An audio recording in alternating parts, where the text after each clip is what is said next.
The Lynchburg Hornets Sports Network is proud to present non-conference baseball from Fox Field on the campus of the University of Lynchburg. It's a regular season finale for the Lynchburg Hornets as they host the CNU captains. Christopher Newport in town. Hello, baseball fans. Kyle Haney hanging out with you again on an overcast Tuesday. The final day of April will be the conclusion of the regular season for Lynchburg. It's game 40 today for the Hornets. They are 25-14. They are the 4 seed in the Old Dominion Athletic Conference tournament. That will start on Friday. We'll discuss that, and we'll be discussing the opponent today. The Captains are a very good ball club. 23-8 on the year. They've won their last 2 in a row. CNU's won 4 of their last 5. And it's a rematch. These two ball clubs met back on April the 10th. It was a big win for CNU in Newport News. They got an 11 spot in inning number 1 and really never looked back. CNU beat Lynchburg 22-8, so we can call it a revenge game there as well. And Lynchburg always want to win. Anytime they put the uniform on, they want to get a W. And when you're at home, maybe just a little bit more extra emphasis. And Lynchburg trying to shape up things for tournament play as well. For CNU, it's game 32 of 34. They've actually got a few more regular season games left this year. We are about to get underway here in just a moment from Fox Field. Should be a good one. We're excited. Captains and Hornets. It's coming up next on the Lynchburg Hornets Sports Network.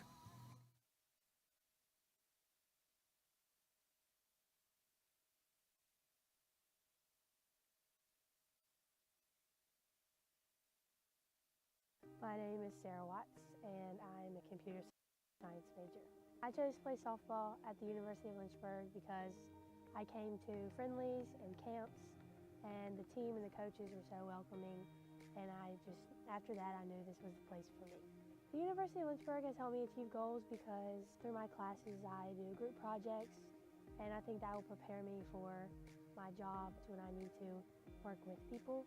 The person that has the most influence in my life would be my parents, because throughout my softball career they have done nothing but support me, and when I have bad games they always pick me up, and they're always the people that I go to for anything because they just know that they're always there for me. I like playing softball at the University of Lynchburg because the girls and the team, they're all super fun to be around, and they always welcome you, and they're always there if you need anything. And if you ever have any questions, they're the people that can answer them for you.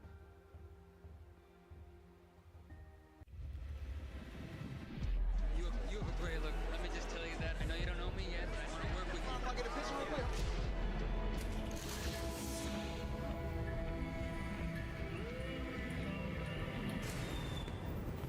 Get a picture. Oh, I love you so much. He has no heart, no passion. He looks lost out there.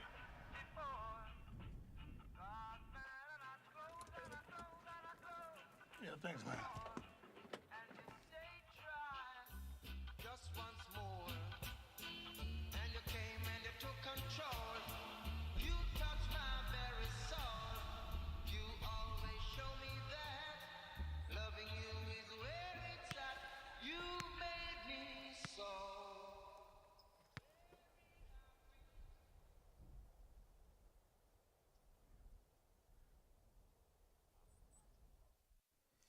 When you come to the University of Lynchburg to earn a master's degree in athletic training, you'll spend time in the classroom, but you'll also spend a lot of time in our top-notch facilities learning from athletic trainers and working closely with our student athletes. In the Graduate Cadaver Lab, you'll learn about the human body in the best way possible, by actually studying the human body. This will provide a foundation to make you a much better athletic trainer. In the athletic training laboratory, you'll get hands-on experience, practicing your skills, applying concepts from the classroom, and working with faculty on research projects. It's also where our hydrotherapy facilities are. This space is also used by students for studying and practicing skills outside of class time. In the Sports Medicine Clinic and Turner Gymnasium, you'll work with student athletes from more than 20 NCAA Division III sports teams, helping get them back to practice and into the game as soon as possible.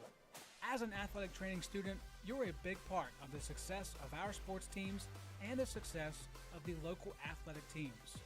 We see this relationship as a win-win situation. You learn, and that helps us win.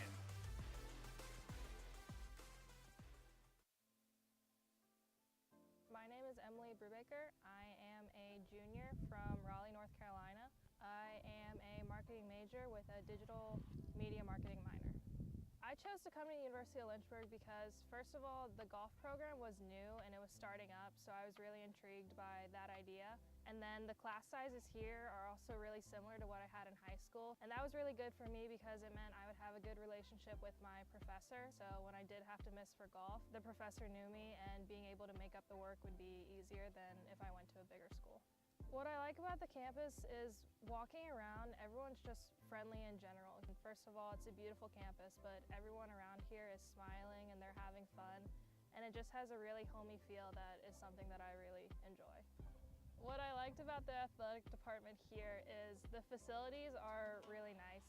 We have an indoor facility that is designated for us. And then something else that I really enjoyed is the coaches and the athletic directors are very involved in players' school and just golf in general. So it's nice knowing that you have a community around you to help you if you need help.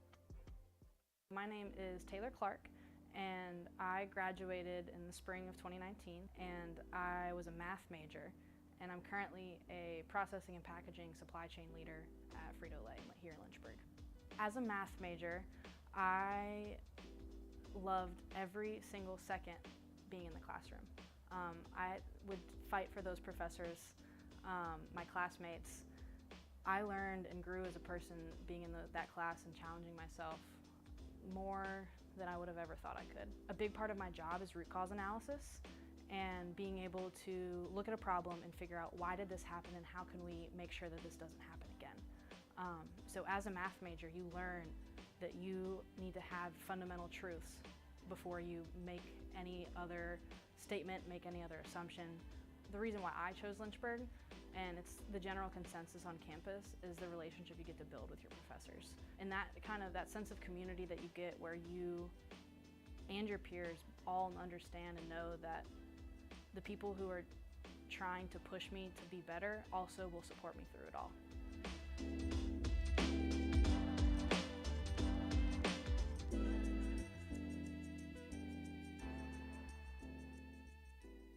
The biggest thing that I've taken from Westover is probably my interactions with faculty. I started working with Dr. Fryer. He's always available for help, and he makes sure that I get to do the experiments and not just be there while he does them. I didn't want to limit myself when I came here to just taking the prereqs for med school. I wanted to get a full, well-rounded education, and I definitely found that in the Westover program. It's given me the opportunity to keep playing soccer at a competitive level, but also it's given me the ability to be a student and to pursue other activities such as EMS.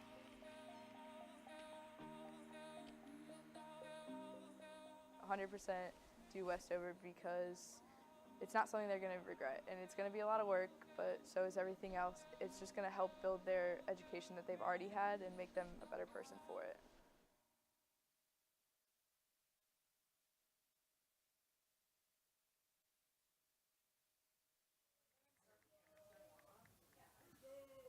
Here we go. We're almost set to roll from Fox Field on the campus of the University of Lynchburg. Kyle Haney broadcasting live on the Lynchburg Hornets Sports Network. So glad to have you along for the ride. We get to share one more regular season game on this final day of April. And that means tournament time right around the corner. Lynchburg will be at home this Friday and Sunday for the ODAC opening first-round matchups against Bridgewater. It'll be a 2 p.m. start time on Friday. Bridgewater has graduation scheduled for Saturday, so that's why the two ball clubs will not play on Saturday. And then Sunday, we'll meet back at Fox Field for a noon start time for Game 2. It is a best 2 out of 3 series, so the if necessary Game 3 would happen following the conclusion of that. And then if you advance, or if you make it through that, next week it'll be up to Northern Virginia for the ODAC Final Four. But we've got a final regular season game right here as the captains from Christopher Newport are in town. Winners of 4 out of their last 5. They beat Lynchburg on April 10th, 22-8. Starting pitcher will be the same for Christopher Newport. It's a different man on top of the bump to begin the ball game this time around for Lynchburg. It'll be the freshman Colin McGuire.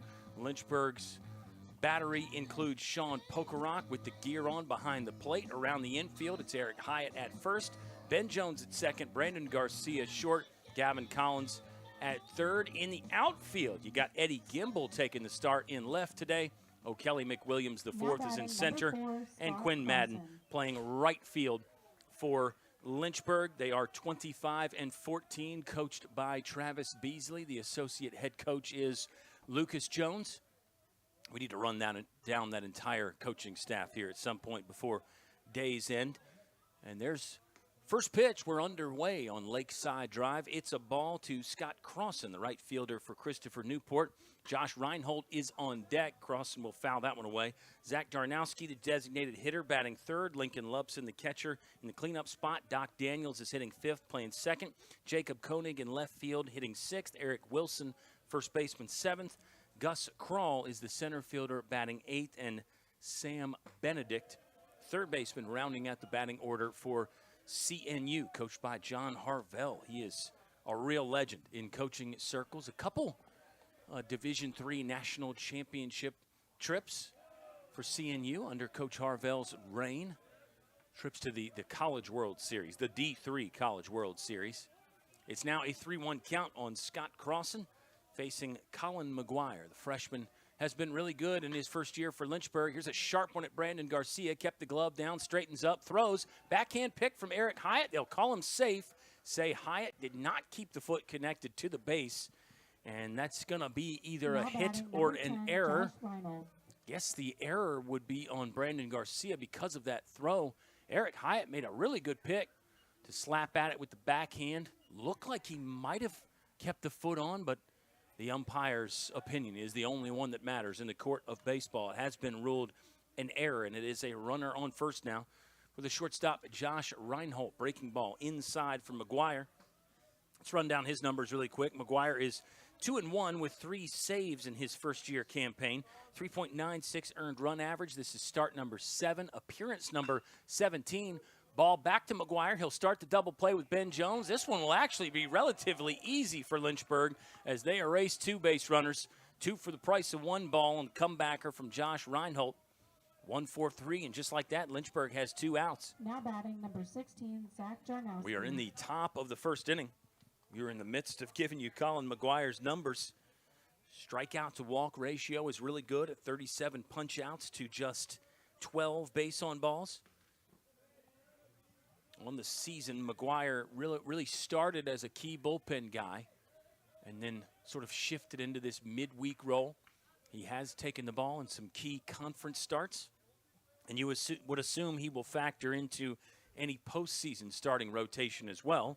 Although I say you assume that, the plan could be different. The plan could be to go back to bringing Colin McGuire in out of the bullpen, potentially. We'll see. 1-1 count as McGuire nails the edge with a good, lively fastball. 2 outs to the designated hitter, Zach Jarnowski. Breaking ball upstairs. Jarnowski on the season, .330. He has driven in 28. 8 doubles, 1 triple, no homers. It's a relatively new lineup for Christopher Newport based on what we saw last year. But Darnowski is one that has been in the mix the last 2 seasons for Christopher Newport. Lincoln Lupson, the guy on deck, we have seen playing for Randolph-Macon, but he is a new face in a captain uniform. Check swing soared there on Darnowski, and it's now a full count. 3 balls, 2 strikes, with 2 outs here in the top of the first inning. Defense played straight away. Darnowski pounds one past the diving shortstop, Brandon Garcia. So there's your first hit of the ball game for Christopher Newport. And the DH, Zach Darnowski, is on first. Christopher Newport does not run very much. 21 of 27 in the stolen base department this year. Compare that to Lynchburg, 87 stolen bases for the Hornets. So the running game very much a part of their offensive concept overall, whereas with Christopher Newport seems to be more of an afterthought. 21 stolen bases in 32 games for the captains. 31 games. This is game 32 for Christopher Newport. Breaking ball in the dirt to Lubson. He holds, and now it's a 1-0 count. McGuire gets across with a fastball. 1 ball, 1 strike, 2 outs in a tie ball game, 0-0. 2 base runners for Christopher Newport. Lynchburg with a timely double play. Lubson got a good move off at that one and fouled it straight back off the glove and body, I believe, of Sean Pokerock. Pokerock kind of moving the head and the neck a little bit just to make sure everything is good to go. Now mask is back on, and Pokey will squat down and deliver the signals to the freshman, Colin McGuire. 1-2 delivery coming up from McGuire. Breaking ball. Lubson got a lot of this. Left fielder Eddie Gimble going back. He can only look up. This ball is gone. It is a 2-out, 2-run home run from Lincoln Lubson. Dinger number 7 of the season for Lubson, and that gives Christopher Newport an early 2-0 advantage.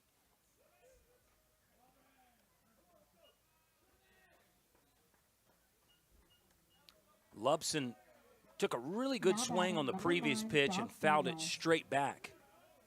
That one, the swing was as good or better. He did not miss what looked to be a breaking ball in the power zone there for Lincoln Lubson. 2-0. This first pitch is swung on and drilled to center. That was Doc Daniels. Didn't even get to tell you his name before he got in there and ripped one. 3 straight base hits now for CNU. So Lynchburg really got the first 2 outs rather quickly thanks to the double play. But the last one has been harder to come by. Darnowski single, Lubson homer. Now Doc Daniels just looks at the first pitch and drills it to center field. Fastball, strike 1 to Jacob Koenig. Koenig, this will be just start number 15. He's hitting .400 on the season. He has a homer and 3 doubles. There is activity in the Lynchburg bullpen. Hornets would not want to recreate the situation that happened in Newport News where CNU scored 11 runs in the first inning. Most of those came with none out. That was a Josh Jorman start. Trent Judd came in to finish the inning. I think Lynchburg ended up using 8 pitchers in the ball game, and that was a 22-8 CNU victory. So the captains in that game earlier this month got 11 in the first inning and then 11 more after that. Here it's just a 2-0 Christopher Newport lead. No cause for panic just yet if you're Lynchburg, but I think the activity in the bullpen tells you what Coach Travis Beasley and his staff thinks about this game. They want to win this game. This is not an afterthought. They're not just getting ready for the tournament. They want to win this one, and you, again, have those scars from giving up 11 in 1 inning, so you don't want that to happen again. You learn your lesson. Not that Lynchburg was unprepared in any way in that game, but maybe your leash with your starter is a little bit shorter after that happens. 1-2 delivery coming up from Colin McGuire. First year, dips the chin. Oh, great action on that breaking ball. It was just off the plate. And the hold there from number 46, Jacob Koenig. Count is even at 2-2. And there's 2 outs in what was a fast-moving first inning. But 3 straight base hits, including a homer for Shenandoah, or CNU rather, has changed that. There was a fastball just off the plate for ball 3. McGuire's close. Colin McGuire's been all around the zone. Payoff pitch coming. This one pulled left side. Gavin Collins tried to study a hop, got the leather to it, then it popped out. It's either going to be a hit or an error on Gavin Collins. Tough one to read the hop, but he used the footwork to get a decent hop, and then it popped out of the glove and fell out. So there's 2 on with 2 outs in a 2-0 game. Sean Pokerock will go have a conversation with Colin McGuire.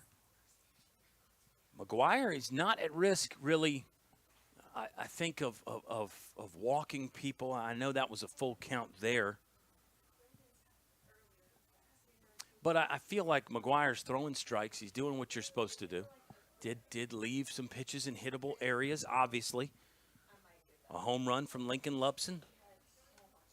2 singles sandwiched around that First one from Zach Jarnowski, and then the other from Doc Daniels. Doc Daniels stands on second right now for CNU, and it's Jacob Koenig at first after what has been ruled an error on the third baseman, Gavin Collins.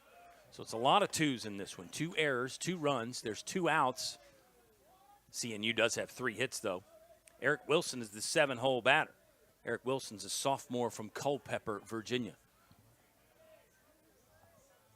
McGuire checking the runner with an 0-1 count. Here's the pitch. Check swing from Eric Wilson. He did not offer.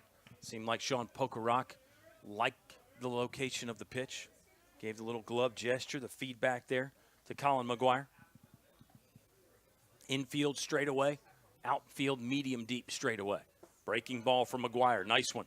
12-6, downward breaking action there. Quality pitch, and it will set up a 1-2 count with 2 outs here in the top of the first inning. McGuire has the sign, come set quickly. Pitching on the first base side of the rubber. Downstairs off-speed pitch that Pokerock blocked, but it kicked away to his left, and it was too far away to keep the runners at their bases. So 90 feet on the advance for both runners, and now it's 2 in scoring position with 2 balls, 2 strikes, and 2 outs. The deuces really are wild down in a 2-0 ball game. The hitter is number 5, Eric Wilson. McGuire kicks the leg, fires, breaking ball, he got him. Captains will score 2 and leave 2 stranded. Lynchburg comes to hit in the bottom of the first. Next on the Lynchburg Hornets Sports Network.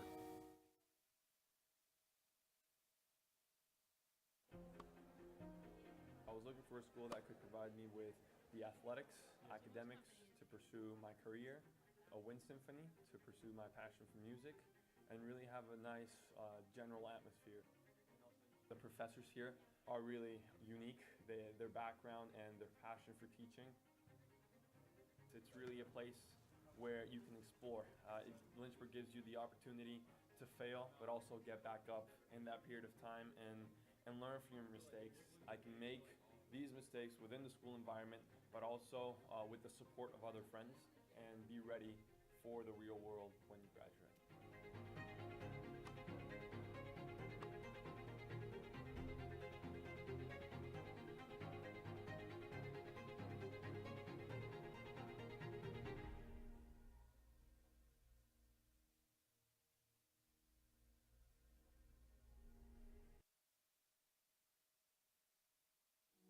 Lincoln Lubson's 2-run homer with 2 outs has given the Captains the early advantage. CNU actually threatened after that, but a good strikeout from Colin McGuire to get Eric Wilson. Keeps the score line at 2-0. Lynchburg will send up Brandon Garcia to lead off. 23 straight games on base for Hollywood. He's got 17 multi-hit games this season. He'll be followed up by the high school teammate, fellow sophomore Ben Jones. It's junior transfer Quinn Madden batting third. The catcher, sophomore Sean Pokerock, hits fourth. Eric Hyatt batting fifth today, playing first base. Senior Gavin Collins hits sixth. First-year man Joe Munitz will DH and hit seventh. He's riding a 10-game hitting streak. Eddie Gimble, the senior's playing left and batting eighth. And then it's Ivy O'Kelly McWilliams, the fourth. IV batting ninth for Lynchburg. Here's the first pitch to Brandon Garcia from Jack Braley. Jack Braley is 3-0 this season. This is start number 9. He's made 1 relief appearance. 5.30 earned run average for Jack Braley. He'll come after Brandon Garcia with a fastball, and that evens the count up at 1 ball and 1 strike. Braley started the ball game against Lynchburg on April 10th. He went 5 strong innings, gave up 5 hits, walked 2, 3 earned runs in there, struck out 1. So he gets it handed to him again here against a Hornet squad that is scoring a lot of runs this season. Lynchburg top 20 this year in Division III baseball in runs scored. They're just under 9 per game now for Lynchburg. They were over 9 runs per game for a bit, but they've slipped slightly. Lynchburg this weekend beat Guilford 12-2 and lost 10-5. Lynchburg got 25 hits across those 2 games. They hit over 300 as a team across those 2 games. and got a road ODAC split. That was enough, in addition to some things that happened earlier in the year, to give Lynchburg the 4 seed in the upcoming Old Dominion Athletic Conference Tournament. First round games are at the high seeds, 1 through 4. Randolph-Macon is the regular season champs. Shenandoah Roanoke number 2, actually. Shenandoah 3rd. And Lynchburg in that 4th seed hosting the Bridgewater Eagles. Game 1 on Friday at 2 p.m. 1-1 count to Ben Jones. Ben Jones thought about hacking at an inside fastball, but laid off, and now the count is 2 balls and 1 strike. Christopher Newport still has 2 regular season games left, and they'll be in line for perhaps an NCAA regional bid themselves. Christopher Newport's in that interesting conference, the coast-to-coast conference. There's only 3 teams on the eastern seaboard in that conference with CNU. So that conference actually does not get an automatic qualifier for winning the conference, but CNU will have a pretty good shot in an NCAA regional bid based on what they've done. And this game will have some implications for NCAA regional play. This could be a resume builder for Lynchburg if they do not win the ODAC tournament. Last year, Old Dominion Athletic Conference got 3 teams in NCAA regional play. It was Randolph-Macon, Shenandoah, and Lynchburg last year. Of course, Lynchburg goes on to win the national championship. Base hit single by Ben Jones, by the way, while we're talking about potential postseason opportunities and scenarios. And here's Quinn Madden.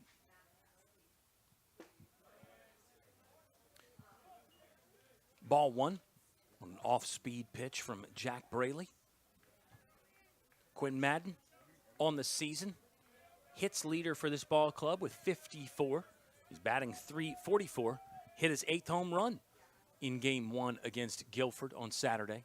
It was a 3-hit game there for Quinn Madden. Breaking ball in the dirt. Really, I think he'd only had 1 home run in about the last month or so. March was a monster month for Quinn Madden. April was not bad. The power numbers dipped slightly. Perhaps the power numbers going back up for this junior transfer, Quinn Madden. Ben Jones back on a slide safely.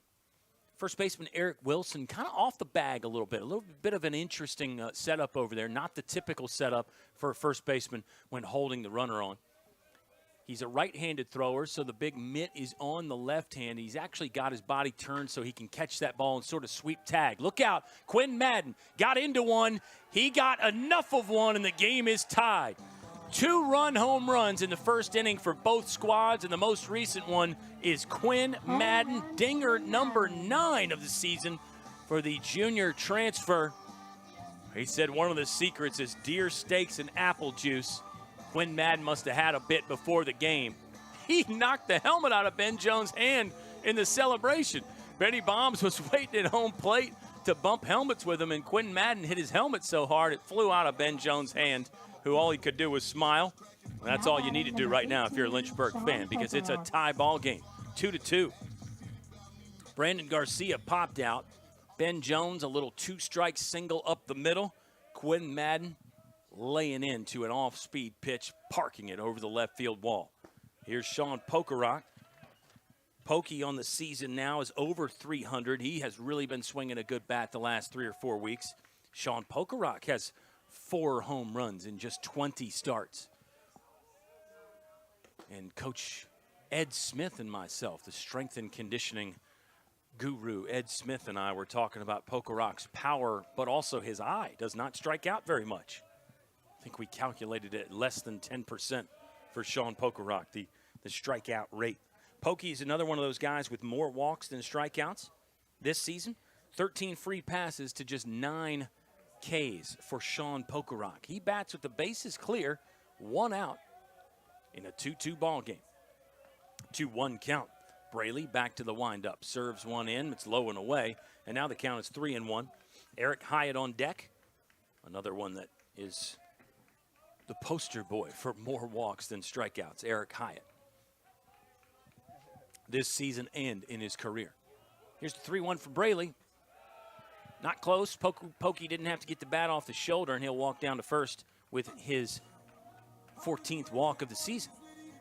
Now batting number 5. Walk Eric number 1 Hyatt. for Lynchburg. They are, I believe, in the top 10 in the nation in that category again. We can check all these stats and get confirmation. Here's Eric Hyatt. Eric Hyatt has reached base in 34 of his last 35, due in large part to a lot of those walks. Hyatt's a swinger, too. No doubt about that. I mean, he hits .308 on the season. 7 doubles, 2 home runs for Eric Hyatt. He's driven in 32. Runner on first is Sean Pokerock. Runs well for a catcher. Eric Wilson holding him on, but a step or two off the bag. Then the throw comes in, and Wilson, if it's a good throw, he'll kind of catch and in stride, do the swipe tag with the runner basically behind him. But as a first baseman, you know that runner's going to be sliding back to that outfield side of first base. So it's really not a bad option there for a first baseman. I think the 1990s Mets were one of the first teams to do that. Even with a base-stealing candidate, they would have the first baseman kind of play in front of them, but off the bag. You can bounce around a little bit. Gives you a little bit more range as a first baseman. Some different options, different ways to do it. Eric Hyatt lifts one to right. Didn't get a lot of it.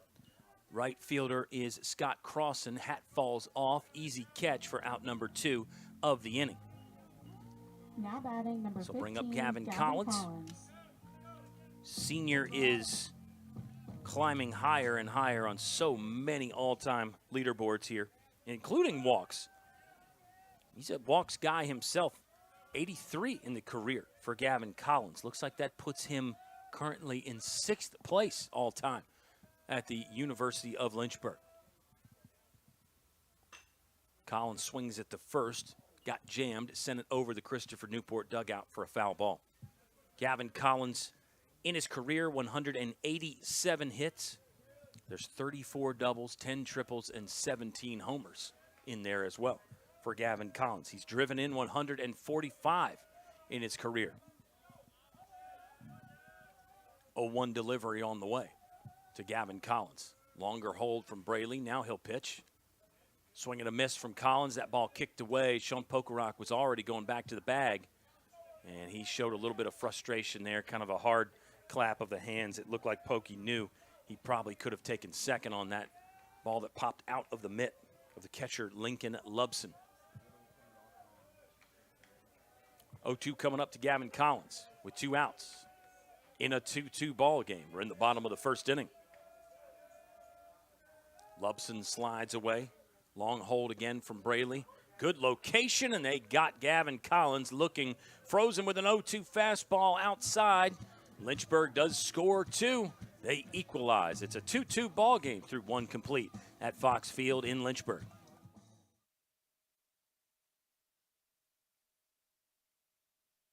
At Lynchburg, we don't fear change. We embrace it in our students, on our campus, in our community, and around the world.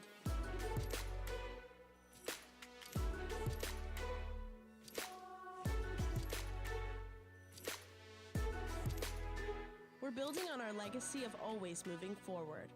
It's the same place with a new name. Welcome to the University of Lynchburg. My name is Jen Hyde. I graduated in 2018, and I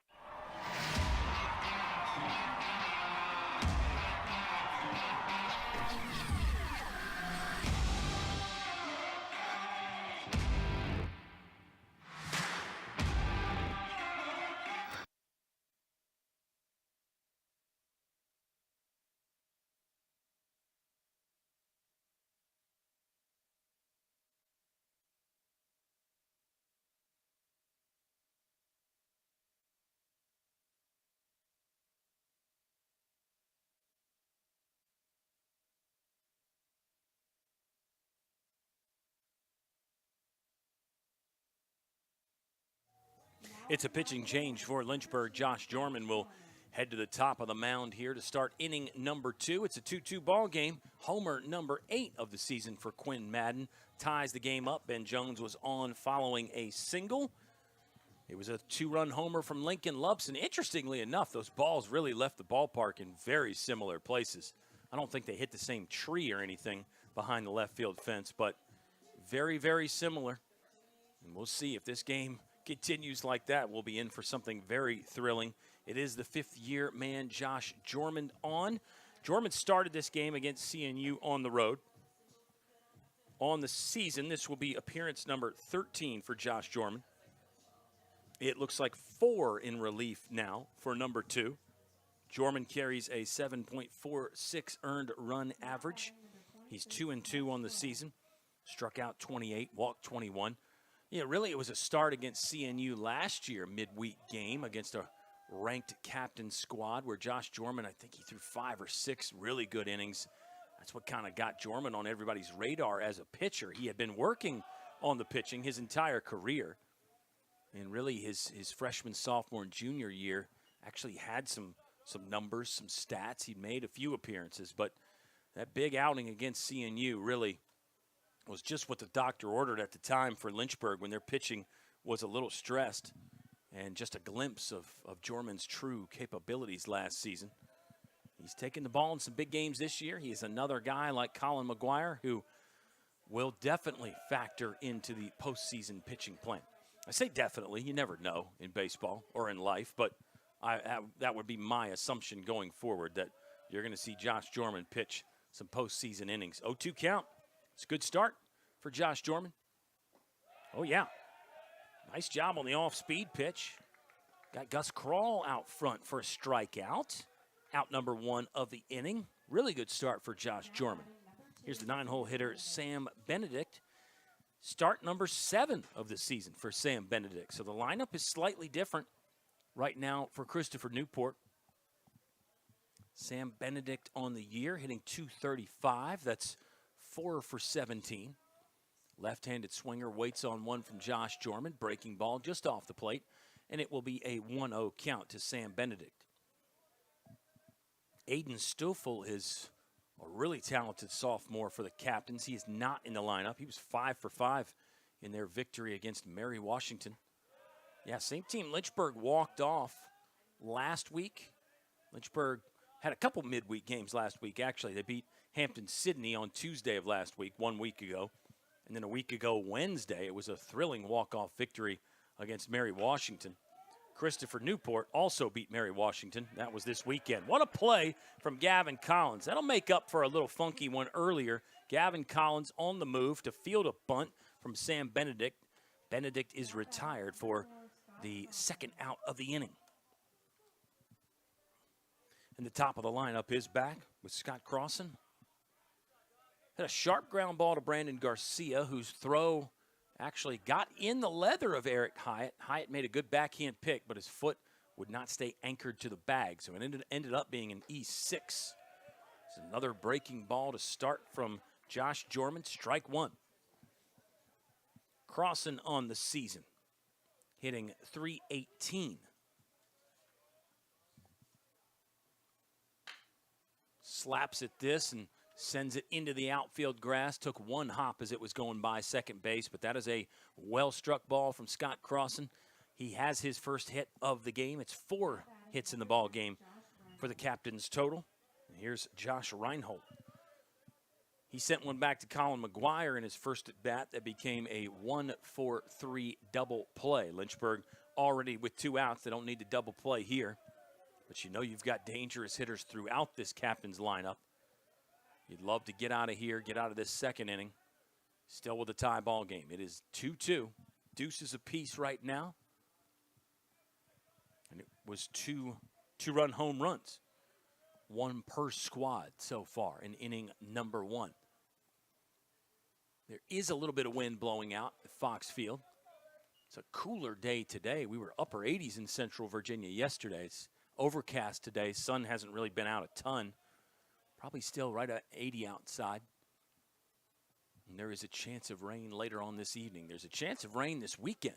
Be interesting to see what happens with all those conference opening weekend tournament games, including the 2 or 3 potentially between Lynchburg and Bridgewater. Should be fine for Friday. Forecast looks pretty good for Friday. It's just Saturday and Sunday that look like they might feature some wet stuff, but we'll see. You know how the weather is. It's always changing. It's hard to figure it out. 2-0 count. Josh Jorman has fallen behind Josh Reinhold. Reinhold likes this one, plows it into left center. Eddie Gimbel on the run. He'll have to field on one hop. That's back-to-back base hits for CNU. 5 in the ball game now. Josh Reinhold squaring that one up. He's the average leader on the team at 374. That's base hit number 50 of the season for Josh Reinhold. Here's Zach Jarnowski. DH singled in his first at bat. Runners on first and second with 2 outs in a 2-2 ball game. Jorman fires in there. Nice spot right above the knee. Strike one. Jarnowski takes that one.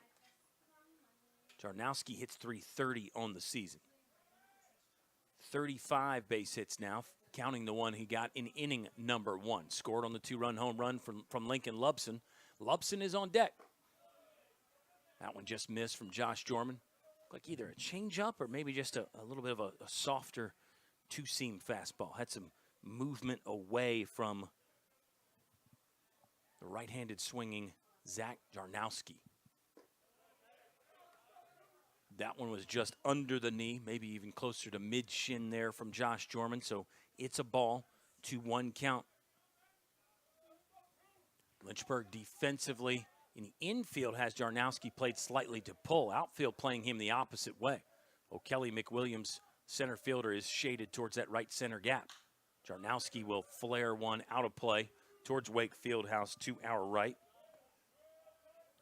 And now the count is 2-2. So here we go. This is the best we've had all season. It's 2 balls, 2 strikes, 2 outs in a 2-2 ball game, and we're in the top of the second. Only thing better would be if it was, Josh Jorman wears number 2 as well, the pitcher. I mean, it is like a full house of deuces.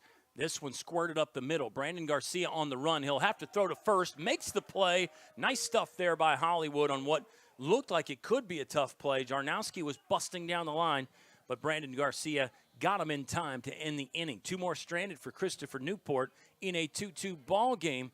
We head to the bottom of the second inning on LHSN.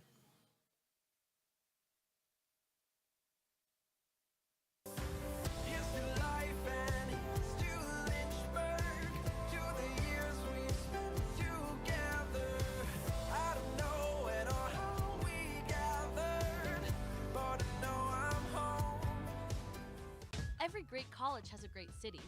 For Lynchburg, we are near urban areas with lots of restaurants, shopping, and events.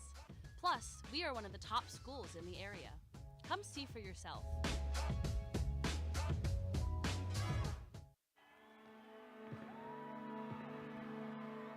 Great moments are born from great opportunity.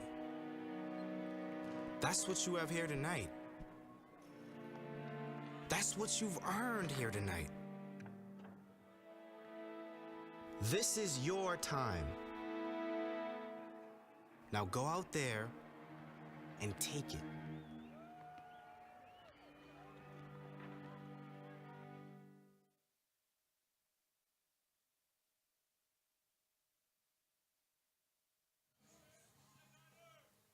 Bottom of the second inning, first-year man Joe Munitz will lead it off for Lynchburg. Joe Munitz working with a 10-game hitting streak. He's got base hits in 15 of his last 16 ball games, all for a first-year guy that really, I think his first start was on the road at Christopher Newport. Early in the season, he was a sacrifice bunting specialist. So much more than that now. Joe Munitz, 1-0 count. Starter Jack Braley still out there for CNU. 2-2 ball game.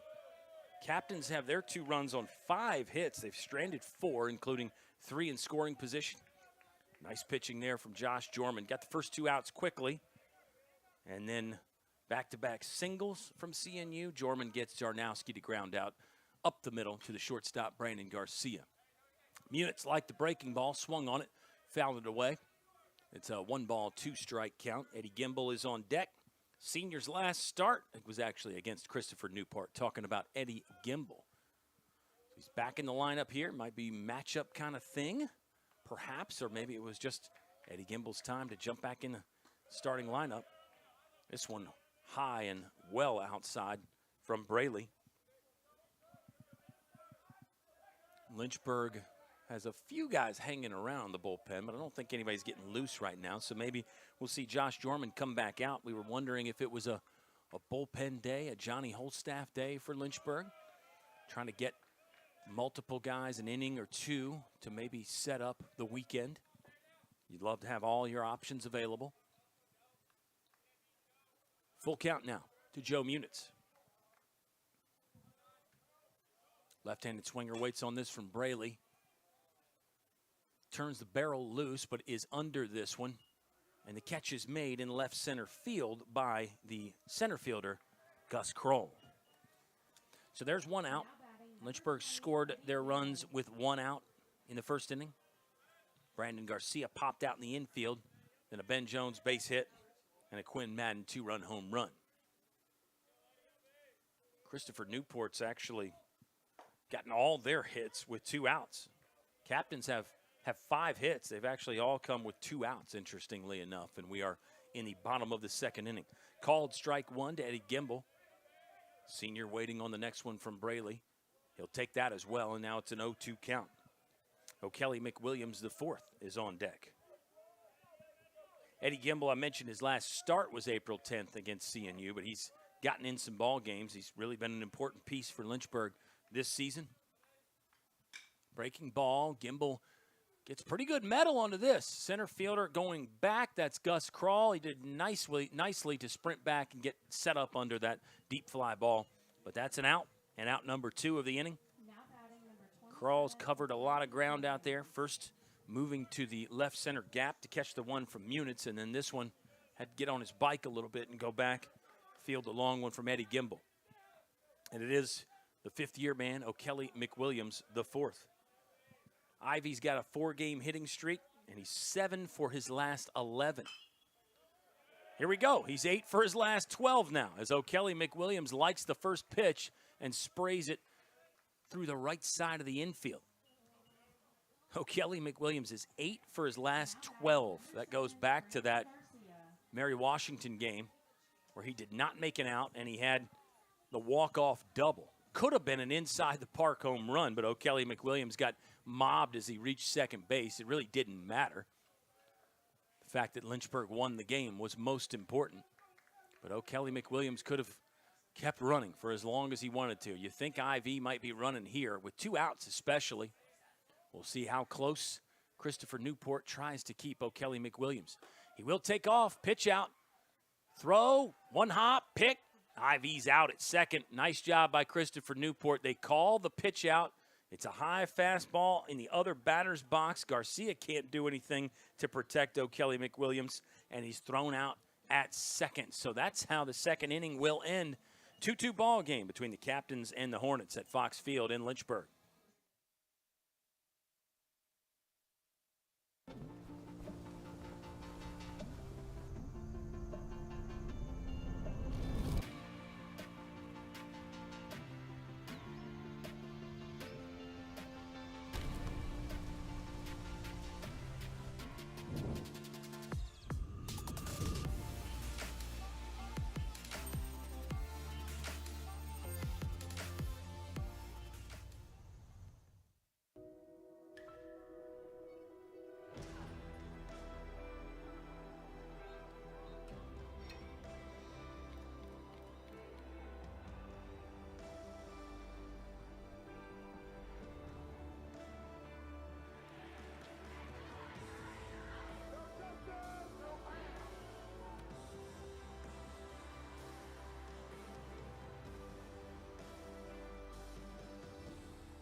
It'll be Lincoln Lubson to lead off inning number 3 for Christopher Newport.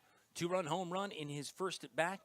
Lincoln Lubson played 2 seasons for Randolph-Macon, appeared in 47 games, 42 starts. He was a career .307 hitter for the Yellow Jackets. Drove in 40. He hit 5 home runs at Randolph-Macon. He has now 7 this season at Christopher Newport. So interesting at bat right here. It's Josh Jorman's first time facing Lincoln Lupson. Yes, Jorman is back out to start inning number 3. It's a 2-2 ball game between Christopher Newport and Lynchburg. Captains have won 4 out of 5. Lynchburg has won 4 of their last 5. And that includes the second game against Shenandoah. Then it was home wins against Hampton, Sydney, and Mary Washington. And then Lynchburg won game number 1 against Guilford, 12-2. They lost game 2, 10-5. So Lynchburg has lost 1 in a row. Lupson pulls the ball again. It'll stay in the yard, but looking for extra bases. 1 bounce and then hits right under the top of the fence. Brandon Garcia will field and throw to second, but Lincoln Lupson was already in there, no problem. So Lupson's got a homer and a double so far. Hit number 6 for Christopher Newport. For Lupson, that's his 9th double of the season. He's really on a tear right now. Into the batter's box comes Doc Daniels. Doc Daniels singled in his first at bat. That was after Lupson cleared the bases. He'll bunt this time, popped up, heads back in our direction. In fact, bounces on the roof of the Wooldridge press box here. Strike 1. Lupson's got, looks like a 5-game hitting streak now. Lupson hadn't homered since April 16th. But it looks like it's been a good April for the long ball. I think he's got 5 in the month of April now. Big hack and a miss from Doc Daniels. Second baseman swings through that. Doc Daniels hits .325 on the year. It's a really good, well-rounded Christopher Newport batting lineup. .307 as a team. Lynchburg hits .310 as a squad. Both these teams really good. Scoring runs, really good. Swinging the bat, but then also taking the walks. Lynchburg averages 8.74 runs per game right now. 8.74 runs per game. CNU just under that at 8.65.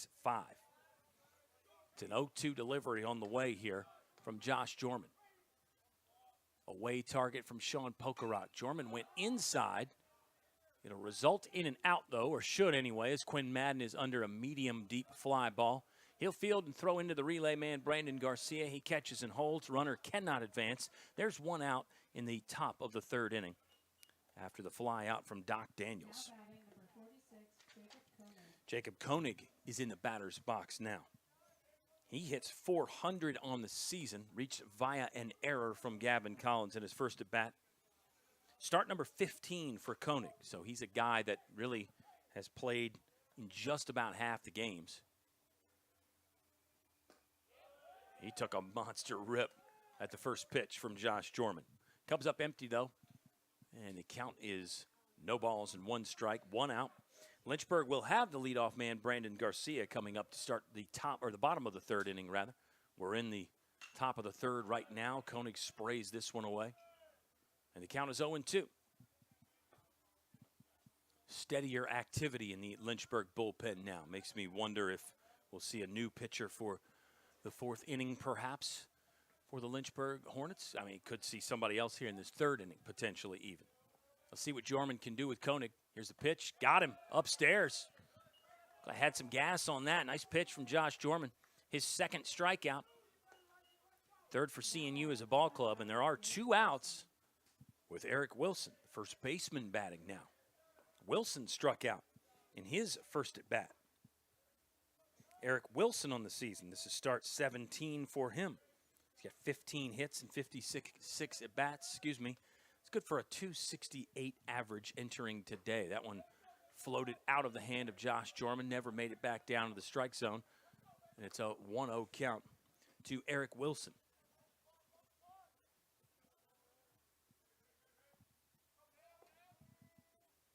Lupson leads off at second. Not a real big primary lead. As Josh Jorman sticks the mitt for strike 1. Count is even at 1-1. Eric Wilson, 6'3", 225. He's kind of imposing in that batter's box there. Swing and a miss. And now the count is 1 ball and 2 strikes with 2 outs in the top of the 3rd inning. Tie ball game, 2-2 between the Captains and the Hornets. Lynchburg dugout raises their volume a little bit, rooting on their pitcher, Josh Jorman. Here's the 1-2. This ball's in the air, but not in catching range as it flies into the stands. We've got a decent crowd outside today. What you might expect for a midweek game. Some CNU fans have made the trip, and some Lynchburg fans checking it out as well. Jorman checks out the mitt. Longer hold. Another 1-2. This is off the plate and perhaps a bit high. Count is even at 2 balls and 2 strikes. Deuces wild again in a 2-2 game with number 2, Josh Jorman, on the mound. Second pitcher Lynchburg has used, Colin McGuire, through the first inning for the home team. Ground ball, right side. Jorman will have to get over. Hyatt fields, underhand flip on target. Jorman hits the base with his right foot, and that's how the inning will end. 1 hit, 1 runner left stranded. No Lynchburg errors, no runs score for CNU, and our game remains tied 2-2 after 2.5 at Fox Field.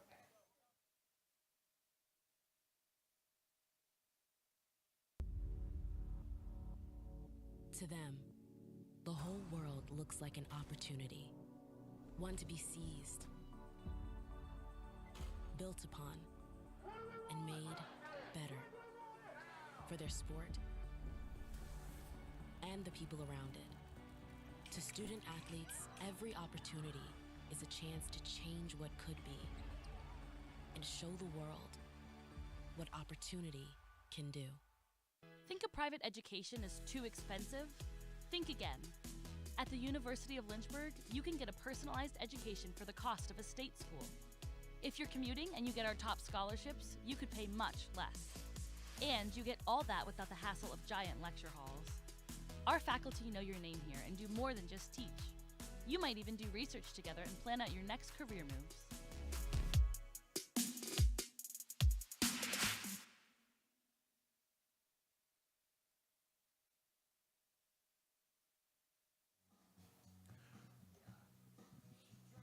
Brandon Garcia set to lead off the bottom of the third for Lynchburg. Garcia, Jones, and Madden. Quinn Madden with a 2-run home run. It's been the offense so far for Lynchburg. O'Kelly McWilliams had a base hit in the bottom of the second, but was thrown out trying to steal during the at-bat of Brandon Garcia. Never really got started because it was a first pitch out from Christopher Newport. So that's the chess match, and that's one way to deal with a speedy base runner. If O'Kelly McWilliams gets on again, we might see something similar. Might see him hold on the first pitch in anticipation of that. That's the fun little back and forth. And you don't even really get that many pitch outs anymore as Brandon Garcia takes strike 1.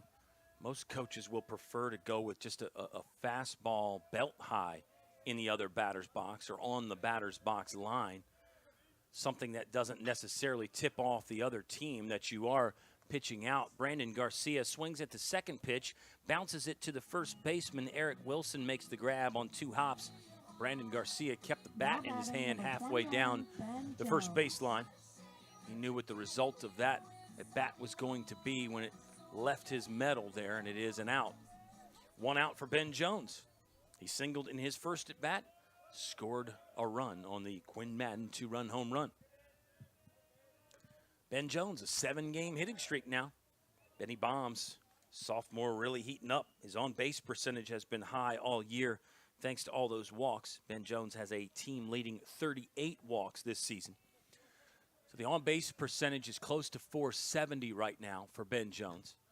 And hits have been creeping up for Benny Bombs as well. He's up to 45 hits now, which looks like is third on the team.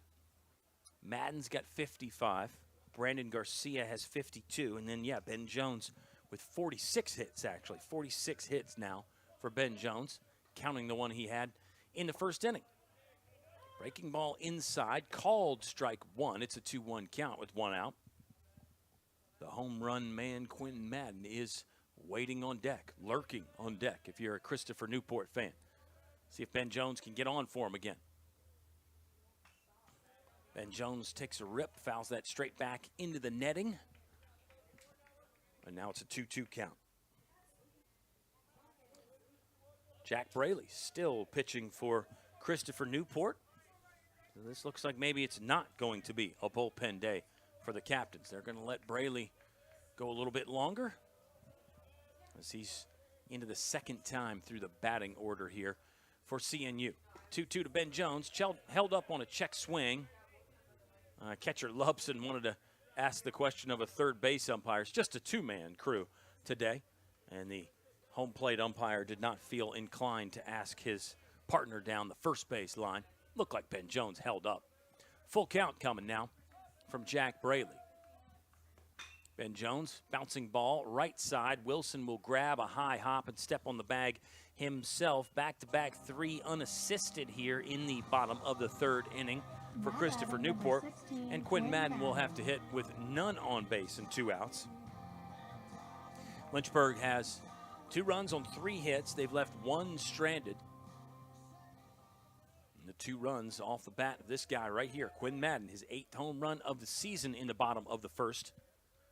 Tied the game up at 2-2. That's where we stand right now. Hard fastball from Braley is low and away. Ball 1. Sean Pokerock waits on deck. He walked, the only walk of the ball game for either squad at the moment. Good pitching so far in this one. Fairly fast-moving game. We're just about an hour in. Overcast skies today here in Central Virginia. Wind is really blowing out now. It was softer earlier, but it's got one of those 10 to 15 mile an hour winds right now, it feels like. Off-speed pitch from Braley. Called strike. And it's a 2-1 count with 2 outs. Infield has Madden played slightly to pull. Outfield is straight away. That one well off the plate outside. 3-1 count for Quinn Madden. Junior transfer from Burke, Virginia. Ready for the 3-1 from Braley. Pitching out of the windup. Now Braley is ready. Lubson, middle target. Madden took a big swing at that. And it's a miss, and now a full count. 3-2 delivery coming up from Jack Braley. Big pitch right here.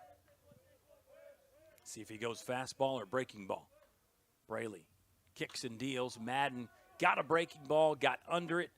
Shortstop calling for it. Josh Reinhold barely had to move from his starting position, makes the grab, and that is the 3rd out of the inning. It's a 3-up, 3-down inning for Lynchburg. We're still tied 2-2 between the captains of CNU and the Hornets of the University of Lynchburg.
Bryce Demery is the new pitcher for Lynchburg to begin the top of the 4th inning.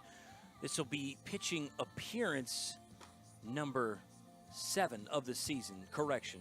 Number 7 of the season for Bryce Demery. Should have trusted myself there, fans. Bryce Demery last pitched against Randolph-Macon on April the 17th. Numbers pretty good for Bryce Demery this season. Struck out 7. He has walked 7. He's only surrendered 4 hits. And it's in 4 innings of work for Bryce Demery. Will be appearance number 7. Earned run average is 2.25. He's a tall, hard-throwing left-hander. Lynchburg was trying to use him in sort of that left-on-left matchup role a bit this year. Of course, Bryce Demery was in the lineup so much more this season, so sometimes that two-way thing becomes even more difficult to do. When you're in the starting lineup, hitting-wise, it's hard to get loose, and then you have to make the changes and try to keep your batting order intact. So that became a little bit difficult. But Bryce Demery, not short on talent, and he was one of the real stars for this team early in the year. Hard fastball, just missed the zone, upstairs. And Bryce Demery is one of those guys that just has great stuff. Just got to get it in the zone with all pitchers. There's something to be said for being effectively wild, but you got to be around the zone enough to make the batter have to think about offering at some of the wilder ones. Demery did look like he came right down Main Street there.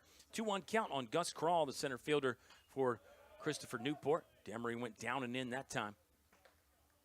And yeah, just life out of the hands for Bryce Demery. He's a big guy, so he's got that leverage. Plus, he's got some fast twitch muscle fiber in there as well. It's a really great combo. Athletic dude. Spikes this one in front of the plate. Sean Pokerock bodied it up. Not exactly the textbook block for a catcher. And the umpire will walk the baseball back out to Bryce Demery. It will be a full count to Gus Crawl. He's 0 for 1, struck out against Josh Jorman. Second pitcher Gus Crawl has faced. Lynchburg has used 3. McGuire through the first inning. Jorman innings 2 and 3.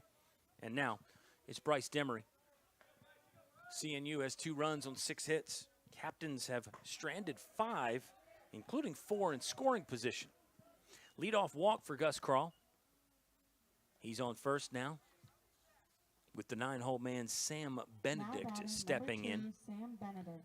Benedict grounded out to the third baseman on a bunt attempt in his first at bat. Sam Benedict is the third baseman for CNU. Gus Crawl in the season 1 for 2 in the stolen base department. That is not a big part of the game for Christopher Newport. It's another bunt. Another great play from Gavin Collins as he's on the move. Nice job by Sean Pokerock to continue down the third base line and cover up at third because Gavin Collins had obviously vacated to come field that bunt. So it's the first out of the inning. The runner does advance to second. Now batting number 4, and now Scott here's the Crossan. leadoff man, Scott Crossan. The right fielder is 1 for 2. Reached on an error. So he's been on twice for the Captains. Scott Crossan comes into the game hitting .318. Crossan's driven in 16 this season. Demery looking at the right wrist on the pitch communication device. That's the gloved hand for this hard-throwing lefty. Called strike 1. 0-1 count for Bryce Demery. Working against the leadoff man, Scott Crossan. Josh Reinhold on deck. Lynchburg will send Sean Pokerock to bat to lead off their half of the 4th inning. 2-2 ball game. Both teams got 2-run home runs in the first inning. Nothing since then touching the plate. Like Demery took something off of that 0-1 delivery. Missed inside. Now the count is even at 1 ball and 1 strike with 1 out. Lincoln Lupson has the 2-run home run for CNU. He also doubled. Was left stranded, but so far it's a day to remember for Lincoln Lupson for Christopher Newport. Quinn Madden had the home run for Lynchburg. The 2-run shot. Ben Jones scored the other run there for the Hornets. 2-1 delivery coming up in just a moment from Bryce Demery. Infield straightaway. Brandon Garcia, the shortstop, shaded slightly up the middle. Now he'll revert over to his normal position. This ball bounces in. Pokerock lost it. He'll pick it up off the ricochet and flip it back to Bryce Demery. It's a 3-1 count now. Hornets available in the bullpen, it looks like. It is a CNU lineup that features some left-handers. And it's a good chance to get a guy like Bryce Demery some work in advance of that ODAC tournament for a situation like this, a left-on-left maybe. Scott Crossan swings and misses. Actually got a piece of that, bounced into Pokey's glove. And maybe it's not just a left-on-left scenario for Bryce Demery. Maybe it's Bryce Demery's in against righties and lefties. Some of that, if you're throwing the ball well, you'll get used. Gavin Collins, third baseman, even with the bag there. Crossan got a piece of that one, just barely staying alive. You could tell Bryce Demery's velocity had Crossan kind of back on his heels a little bit. Don't want to say he flailed at that one, but it was not the A-plus swing from Scott Crossan. Runner at third is Gus Crawl. He walked and then got bunted to second. Advanced to third on that ball that got away from Sean Pokerot. Bryce Demery went up and in there. It was close to the zone, but it will be ball 4. Second walk Demery has issued. And it's actually first 2 walks Christopher Newport has taken this ball game. Number 10, Josh So Reinhold. McGuire and Jorman in their 3 innings combined did not walk any hitters. Demery has walked 2. And it looks to be a mound visit and a change coming from head coach Travis Beasley. We'll step aside for just a moment and greet the new arm when we come back on the Lynchburg Hornets Sports Network.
Mason McDowell, the new pitcher for Lynchburg, the sophomore from Fishersville, Virginia, will enter with runners at the corners. First and third for CNU here with 1 out in the top of the 4th inning.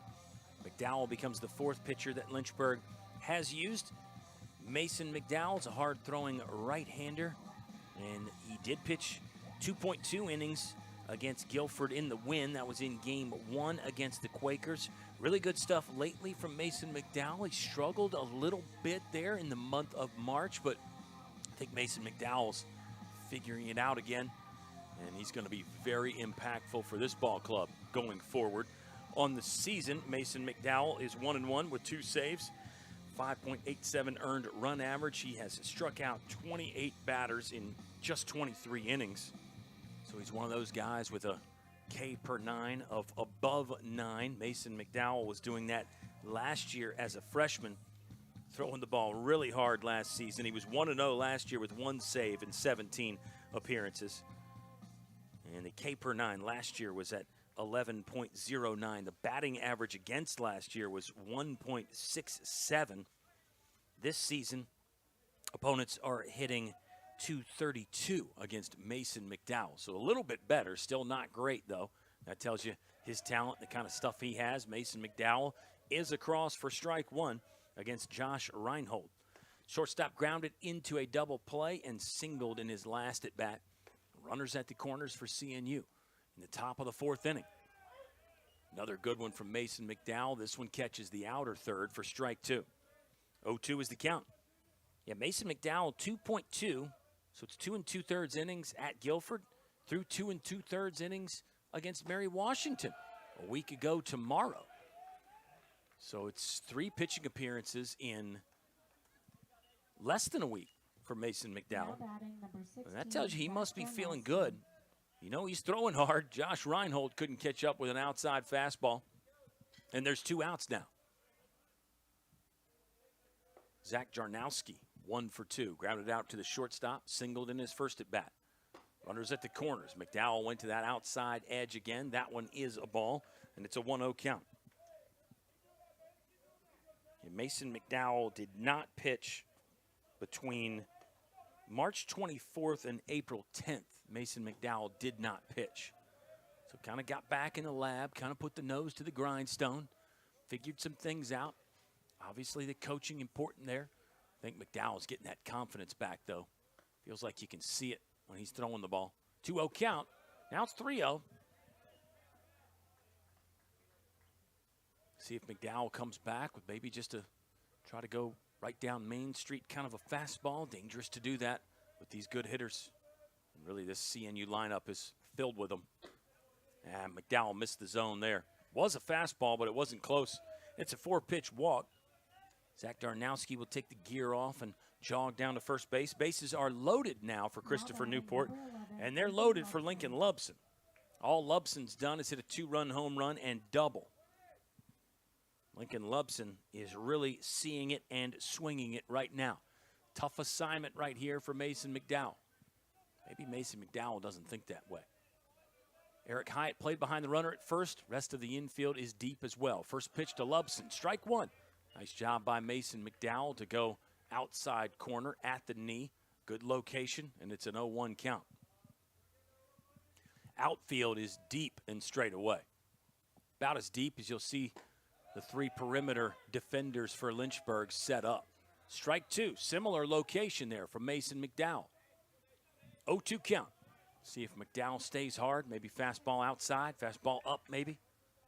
Here it comes from the sophomore. Yeah, he did go hard, fastball out, and it got fouled out of play by Lincoln Lubson. Doc Daniels is on deck. He's 1 for 2. Captain's lineup has put together 6 hits, but the only 2 runs came from this guy's bat on the 2-run home run in the first. Poker Rock slides away again. Here's McDowell's 0-2 again. This one further away. Lubson does not pull the trigger. And now the count is 1 ball and 2 strikes. With 2 outs in the top of the 4th inning. Bases loaded for the Captains. McDowell set, ready to fire 1-2. Here it is. Hit hard up the middle, but right at the center fielder, O'Kelly McWilliams. He makes the grab at the letters, and the inning is over. Captains get 3 on, but they strand all 3. Good pitching from Mason McDowell to come in there. And our game is still tied, 2-2, heading to the bottom of the 4th at Fox Field. Look what you're missing.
It's a 2-2 ball game. Lynchburg has left 1 stranded. Christopher Newport has left 8 runners on base, and 6 of those have been in scoring position for the Captains. Some timely pitching for Lynchburg to get out of some of these innings, basically unscathed. Lincoln Lubson has the 2-run home run for CNU. Quinn Madden, a 2-run dinger for Lynchburg. That's it as far as run scoring right now. Sean Pokerock walked in his first plate appearance. The starter, Jack Braley, still out there for CNU. Pokey likes the first, high hopper to third. Good play to come on, and a strong throw across from Sam Benedict. 1 pitch, 1 out. As Sean Pokerock is retired, that'll bring up Eric Hyatt. Flew out to right in his first at bat. Hyatt has reached in 34 of his last 35 ball games. Eric Hyatt, the junior from Woodbridge, Virginia. Batting with none on and 1 out in the bottom of the 4th inning. Lynchburg just 3 hits. Ben Jones singled and Madden homered. And O'Kelly McWilliams got a 2-out hit in the bottom of the 2nd inning, but he was caught stealing on the first pitch of Brandon Garcia's at bat. So not a ton of traffic on the bases yet for Lynchburg. Give Jack Braley high marks. He's pitching well. He's undefeated on the season at 3-0. This is start number 9 for Jack Braley. He struck out 1, walked 1, and then throw in those 3 hits. 1-1 count. Eric Hyatt tried to line up a breaking ball in the outer half of the plate, fouls it away. Eric Hyatt has hits in 3 straight games. Eric Hyatt has driven in 32 this season, hitting in the middle of the order pretty much all year. Not pretty much all year, I mean, really, it's been all year. He's hit 4th or 5th, maybe a game here or there, batting 3rd. Soft contact that time from Hyatt, but perfect placement as he dumps it down the line. Wide turn at first, Hyatt will hold. It bounced away from the shortstop. A little bit of bad luck there, maybe, as Hyatt was already headed back to first. But that's a single for Eric Hyatt. He's now reached in 35 of his last 36 ball games. 4 hits in the game for Lynchburg. There's 1 out for Gavin Collins. Senior third baseman Gavin Collins steps in. He struck out against Braley, the only strikeout victim so far for the righty from CNU. Strike 1 to Gavin Collins. And the count is 0-1. Joe Munitz waits on deck. Joe Munitz is riding a 10-game hitting streak. Gavin Collins, the 2021 Old Dominion Athletic Conference Rookie of the Year. Joe Munitz could be in the running for that Rookie of the Year award this season for Lynchburg. He's got a great case. The numbers back it up for Joe Munitz. There's some good other first years in the conference, but I think you can put Joe Munitz's numbers up there with anybody. 0-2 count on Gavin Collins, the former Rookie of the Year, batting with 2 strikes and a runner on first. 1 out in the bottom of the 4th. That one's off the plate by design by Braley. And now it's 1 ball and 2 strikes. Gavin Collins, 4 hits against Guilford. He was 4 for 9, 2 hits in each ball game. Gavin Collins had a couple doubles in there and a home run as well. Against the Guilford Quakers this weekend, Lynchburg got a split. Hornets won game 1, 12-2. Lost game 2, 10-5. 1-2 delivery as Eric Hyatt had the helmet off, trying to brush some dirt out of the hair and the eyes, I think. But he's got his primary lead ready to go here. 1-2 to Gavin Collins, just underneath the zone. Lincoln Lubson tried to lift that one, but the umpire did not oblige, and it's 2 balls and 2 strikes.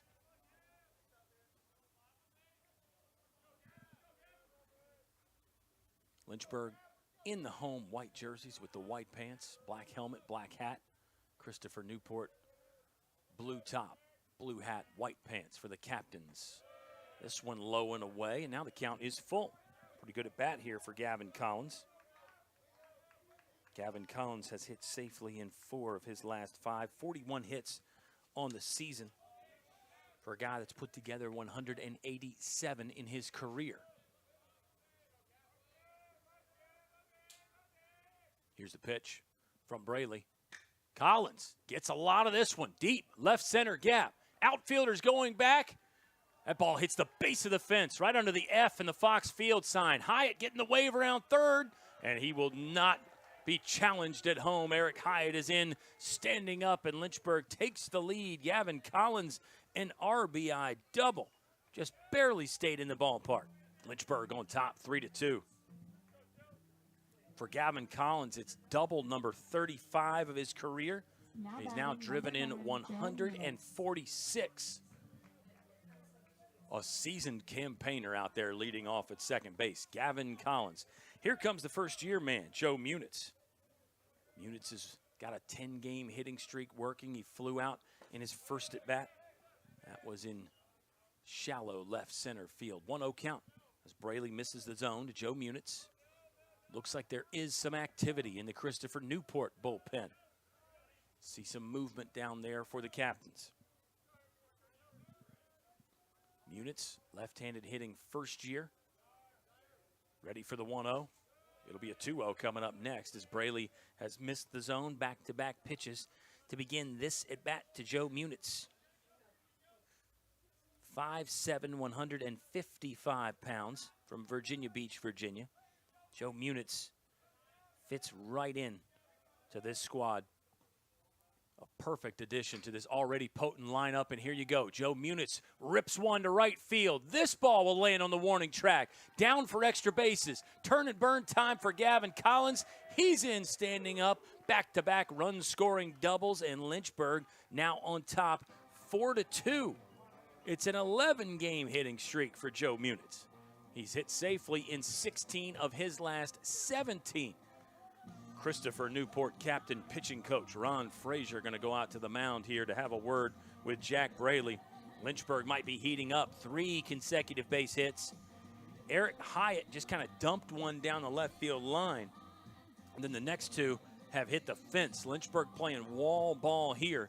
Quinn Madden's already got one over the wall, but now Lynchburg has hit it twice. Double from Gavin Collins, left center gap. Joe Munitz pulling one right over the right fielder's head for an RBI double of his own. 4-2 Lynchburg advantage. Assistant coach Ron Frazier looked down to the bullpen. Yeah, it will be a change. Captains are going to make a pitching change, so we'll step aside, collect our thoughts, and greet the new arm. Let's just keep it here, Evan. Sorry. Our producer, director, and massive Orioles fan, Evan Gavin, he is always on it. He can adjust to any situation, even when it looks like I'm going to send it to break. And I was going to, but then I noticed the pitcher was already headed to the mound. So we'll keep it here, and we'll figure out the pitcher in just a second. As Lynchburg offensively seemed to figure out Jack Braley in the bottom of the 4th inning. Braley had pitched really well, but Lynchburg can do that to you offensively. This Hornet squad hitting .310 as a team now. Slugging .466. That includes 39 home runs, 11 triples, and now 79 doubles after back-to-back doubles. It sounds like the new pitcher is going to be number 13, Danny Tchaikovsky. Danny Tchaikovsky is 1-1 this season. This is appearance number 13 for Tchaikovsky. It's a 1-1 record, yeah, with a 3.46 earned run average for Tchaikovsky. 13 appearances and 13 innings, so it's been mainly short relief up to this point, it would seem, for Tchaikovsky. And he will get in the ball game facing Eddie Gimbel, the left fielder for Lynchburg. Flew out to deep center field in his first at bat. And Eddie Gimbel will be looking to join this wall ball party. I think I misspoke earlier.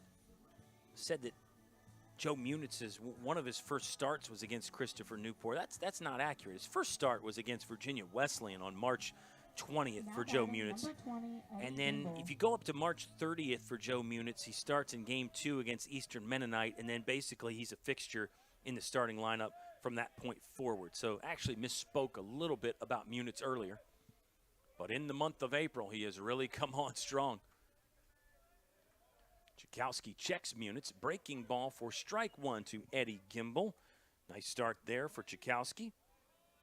Eddie Gimbel, senior on the season, is hitting .286. Slightly lower after flying out to center field in his first at bat. Gimbel got the same shape there on another curveball, it looked like, and fouled it away. Gimbel played in 9 games last year, had 1 hit there. Eddie Gimbel's last start was at CNU. We mentioned that. He's got 5 starts on the season now, 6 counting today. 0-2 count to Eddie Gimbel. Hard fastball off the plate from Tchaikovsky, and that's ball 1. O'Kelly McWilliams on deck. He is 1 for 1 in this ball game. Did get caught stealing. But O'Kelly McWilliams now 8 for his last 12. He is really seeing it. We were talking about that last week, how you could just tell the swings were so much better from O'Kelly McWilliams as Gimbel fouls one into the protective netting in front of the visitors' dugout. Everybody's fine over there. And graduate assistant coach Cam Lane will vacate the first base coach's box to come pick up that loose ball and throw it back in. We got another 1-2 coming up. Tchaikovsky pitching to Eddie Gimbel. Senior hits with a runner on second. That's Joe Munitz. Gimbel just staying alive there. Got a piece of that one on an outside pitch. That caught a piece of the catcher Lubson as it went by. Think he's okay. It's a hard knock life for a catcher. I mean, you get just so dinged up back there. Even if you have perfect form and great hand-eye coordination, you just can't control those foul tips, those balls in the dirt. You really get ate up back there. 1-2 on the way from Chikowski. Checks the runner again. Went high heat. Eddie Gimbel could not lay off, and he could not connect. That is out number 2 of the inning. And it will bring up O'Kelly McWilliams, the fourth. IV came into the game hitting .309. He's got 43 hits on the season, now making 44 after the single with 2 outs in the bottom of the second inning. 3 hits in this inning for Lynchburg. And it doubled their hit total. Lynchburg had 2 in inning number 1. O'Kelly McWilliams had the one in the bottom of the second. Nothing there in the third, and then 3 here in the bottom of the fourth. Lynchburg leads 4-2. A 1 delivery coming up to O'Kelly McWilliams. Called strike. They'll try to pick on Joe Munitz. Head first slide back in plenty of time. Throw kind of sailed away. But the shortstop, Josh Reinhold, made a leaping grab there to keep it in the infield. No balls, 2 strikes to IV. 2 outs. Leadoff man Brandon Garcia waiting on deck. He's 0 for 2 so far in this game. Hollywood will be ready to bust out at a moment's notice. Fastball up the ladder for ball 1. Brandon Garcia's got 23 straight games he's been on base. Nothing so far in this one for BG, the sophomore from Durham. Chikowski set at the belt. Here's the delivery. McWilliams staying alive, just getting a piece. And now another 1-2 will be on the way. Mason McDowell threw to 3 hitters in the top of the fourth. Lynchburg has used 4 arms so far. Expect more to follow with an opening conference tournament matchup with Bridgewater looming on the horizon this Friday. Low and in. Good hold from O'Kelly McWilliams. That was a good pitch. 2-2 count with 2 outs. Lynchburg leads by 2. Hornets 4, Captains 2. Chikowski checks the pitch comm device on the wrist. Now he's ready to go. 2-2 coming in. That's also low. Payoff pitch on the way now. O'Kelly McWilliams on the season has 31 stolen bases. He's been caught trying to steal 6 times now, including in the second inning. Full count. McWilliams slashes down the line, but that's foul. Got a couple steps out of the batter's box. Went in between third base and the third base coach, Oscar Garcia. Umpire will get some more baseballs. Telltale sign that it's been all long at bat. And it's not over yet. Chikowski set at the belt buckle. Looking at Munitz again. Ball 4. Nice at bat there from O'Kelly McWilliams. Fouled off at least 2 two-strike deliveries. Some really tough pitches. You can tell Chikowski's a stuff guy. I mean, he's got some really good action on it. Seems to have velocity. That's a nice at bat from O'Kelly McWilliams, and his hot streak the last week continues. He's on first. Joe Munitz on second. Lynchburg leads 4-2. Here's Brandon Garcia looking for hit number 1 of the ball game.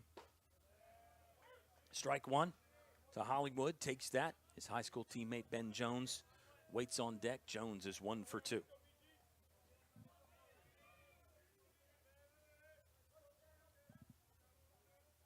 Chikowski checks the runner again, fires. Brandon Garcia on top and out in front of that one, fouls it away. You can see a little frustration in the body language from Brandon Garcia. Chikowski is a 5th-year man from Fairfax, Virginia. Another team, much like Lynchburg, where the Commonwealth is very well represented. Plenty of great players in the state of Virginia. Garcia under this. Long run, though, in the outfield. A sliding grab, basket catch there on one knee. and on the move from the center fielder, Gus Krall. Took a long time to get to that ball, but finally the catch is made, and the inning has ended. A good one for Lynchburg. 2 runs on 3 hits. They strand 2, and Lynchburg now leading the captains of CNU 4-2. A lot of people go to the universities to find something to be a part of while getting their education. And when you come here, Lynchburg is that something. It becomes a family. It's what this school's really good at doing.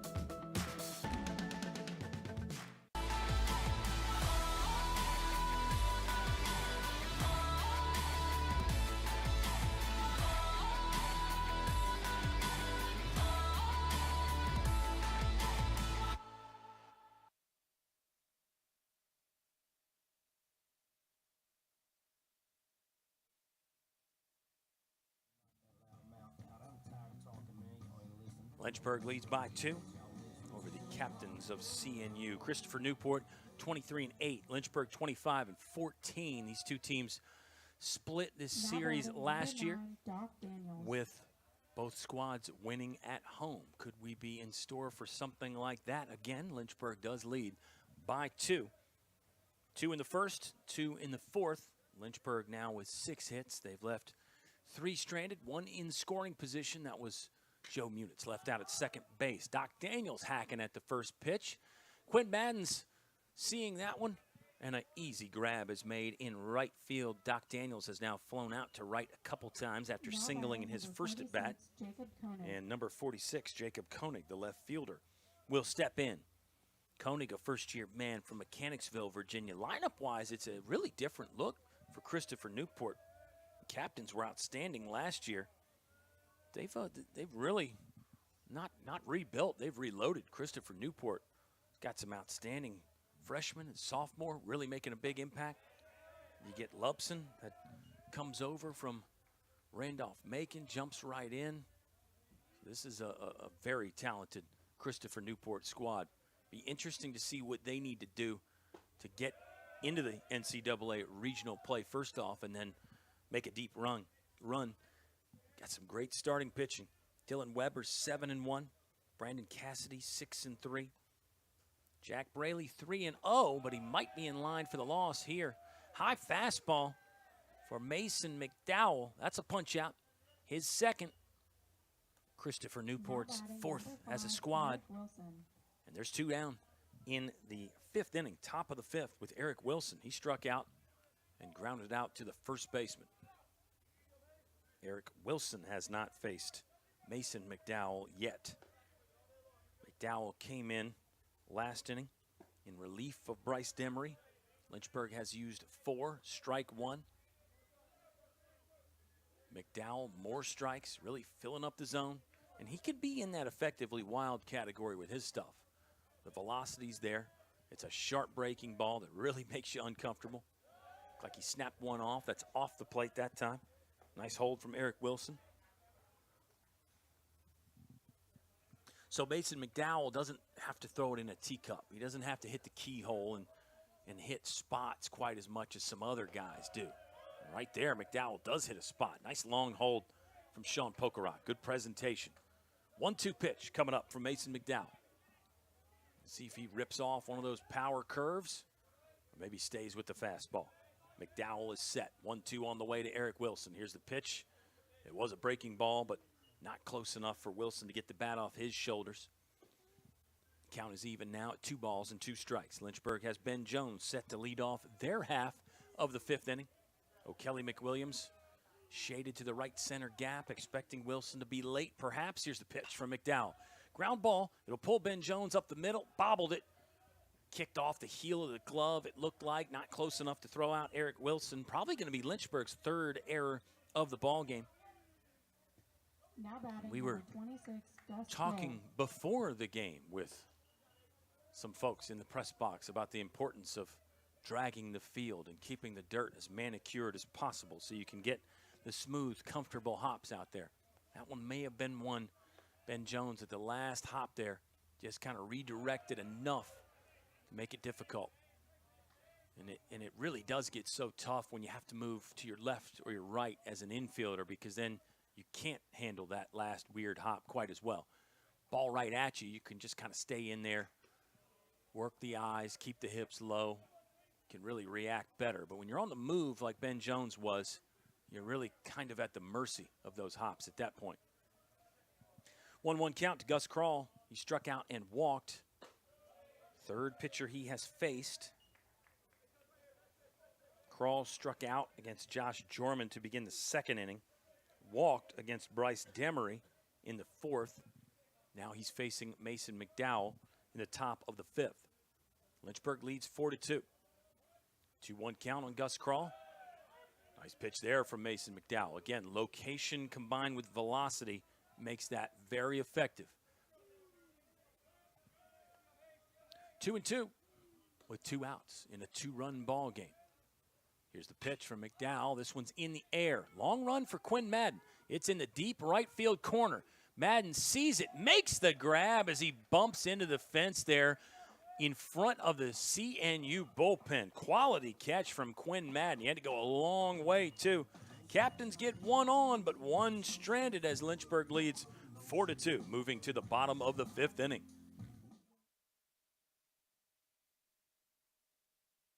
My name is Brittany Coleman.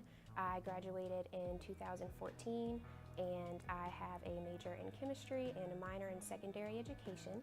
And I'm currently teaching chemistry and 7th grade science at a local combined school. Being able to have access to your professors pretty much anytime they're in their office is really helpful, especially in difficult science subjects. I love that I am able to teach a difficult subject to students who typically aren't going to perceive it as enjoyable. I'm able to present it in an interesting way because I was presented this information in an interesting way. It's nice for me to be able to mirror what it was that influenced me to be able to teach.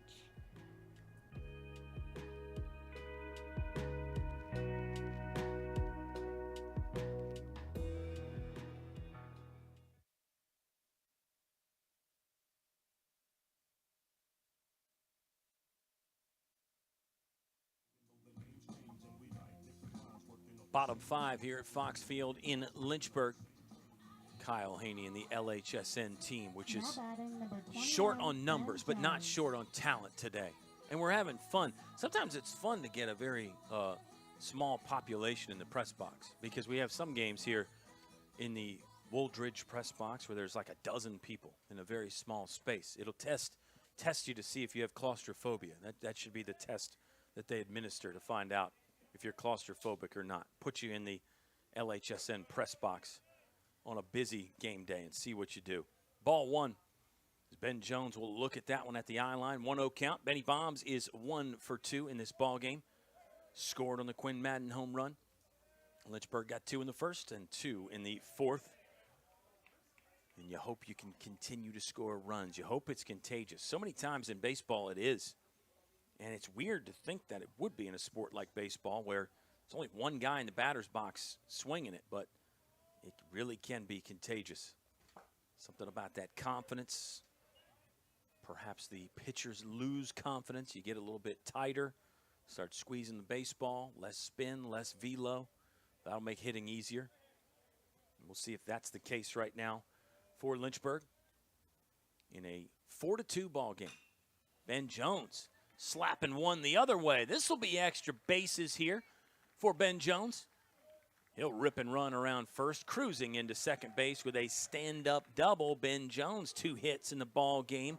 That'll be multi-hit game number 12 this season for Ben Jones. He already extended his hitting streak to 7 in a row. Ben Jones might be heating up at exactly the right time. You know, Ben Jones was so key in the playoffs last year.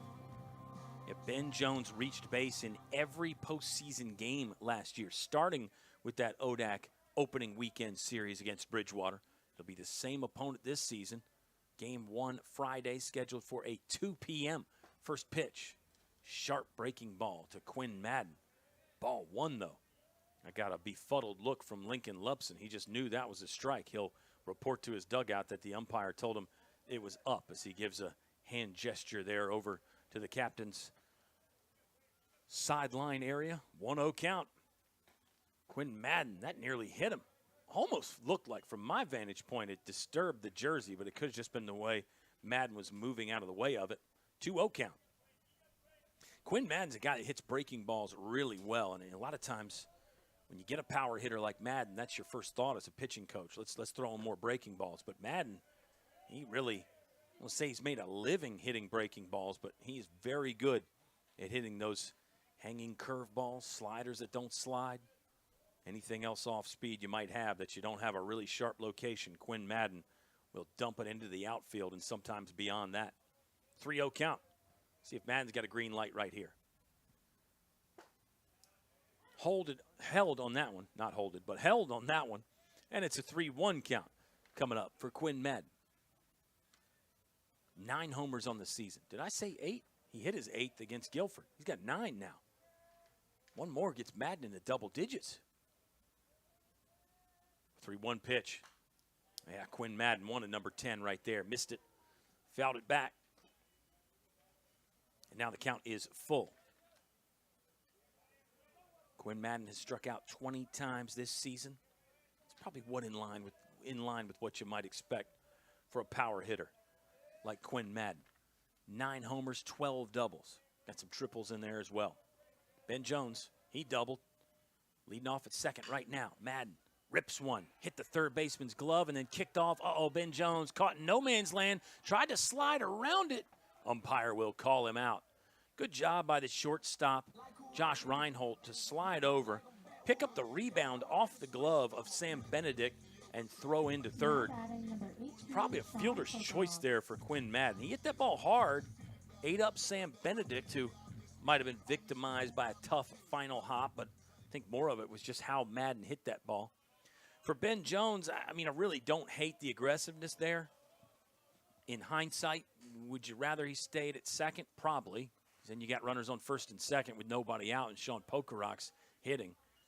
But I think as a coach, you're probably okay when your guys make a move being aggressive. 2-run advantage as well. If you're down by 2 runs, maybe you're not as aggressive there. Some teams will talk about those concepts when it comes to the base running. Whether it's a green, yellow, red kind of a concept, something like that. So don't hate it from Ben Jones. And hindsight always gives you the benefit of the doubt, doesn't it? Pokerok, high and foul. Ooh, first baseman, Eric Wilson. He hit the fence line hard going after that one. It is a foul ball. Very long run from Eric Wilson. Second baseman Doc Daniels was also on the move. Right fielder Scott Crossan was trying to get in the picture there. But it's a foul ball just on the other side of the fence. 1-1 count. For Sean Pokerok, he hits with 1 out. Quinn Madden is on first. Ben Jones doubled, but then ran into, I guess it goes down as a 5-6-5 put out there. As that ball caromed off the glove of Sam Benedict. Might have hit part of Benedict's body as well. He might have caught that one in the left shin. Lynchburg's got 7 hits now. 1-1 count. Pokey's got the hands, shoulder height, now takes him back. Another ground ball to Benedict. Easier hop this time. He'll throw across his body. Oh, second baseman stayed on the bag. Good grab by Doc Daniels. Throw pulled him to the left field side there as Sam Benedict really made a good play to throw across his body to get the leading runner. And Travis Beasley's out to the third base line to ask the question, did Doc Daniels stay on the bag or not? Could see our umpires get together and talk about this one. It certainly had the appearances that Doc Daniels came off the bag. Let me say this, he did come off the bag, but did he stay on long enough with the ball, I guess, is the question. And that's so difficult. I mean, that's just such a reaction play as an umpire. A lot of times as an umpire, you can use your ears as well. You can hear the ball hit the leather while you watch his foot. Umpires will confirm the call. So that's another fielder's choice there. Sean Pokerok at first. But you can hear the ball hit the leather. Now, sometimes on a softer throw like that, you cannot use your ears, and you will not hear the ball hit the leather. Or if the guy catches the ball deep or up high in the webbing rather than in the pocket of the glove, you don't hear it hit the leather. So then it becomes even tougher as an umpire. Strike one. Eric Hyatt takes that, looking. He's got a single. Hyatt has reached safely in 35 of his last 36 ball games. Eric Hyatt, this is start number 38. Sat out a couple games there with kind of a balky hamstring, I think it was. But for the most part, Eric Hyatt has really been key for this squad. Another guy that was so key in the postseason. Led the Hornets in RBI in Cedar Rapids. Games in the national championship there. 10 RBI in Iowa for Eric Hyatt en route to a 2023 national championship. 0-2 count. Tchaikovsky will throw over to first base to keep an eye on Sean Pokerot, who we always say runs well. And then in parentheses, for a catcher. Sean Pokerot, 1 for 1 in the stolen base department this year. Not running here, 0-2. Chin high fastball. Hyatt doesn't sniff at that. Now the count is 1-2.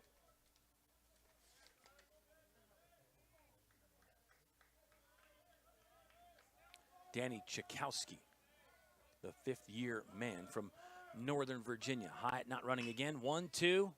Excuse me, it was Pokerot that wasn't running. Hyatt really hits one on the nose, but right at the second baseman, and that will be the third out of the inning. So Lynchburg gets a leadoff double from Ben Jones. They end up stranding one after a couple fielder's choice plays, and the Hornets' lead will remain at 4-2 through 5 complete at Fox Field.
Sam Allheight is the new pitcher for Lynchburg. He comes on in relief of Mason McDowell. Sam Allheight is the fifth arm that the Hornets have used in this ball game. They lead 4-2. We're heading for the top of the sixth inning, living in the past here.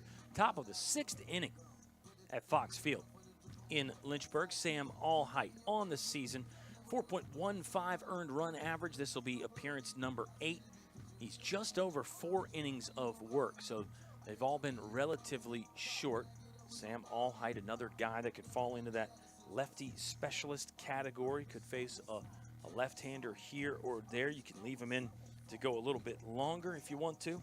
Sam Allheight is a senior, one of those guys we got to celebrate for our Senior Day festivities. That was a couple weekends ago against Shenandoah.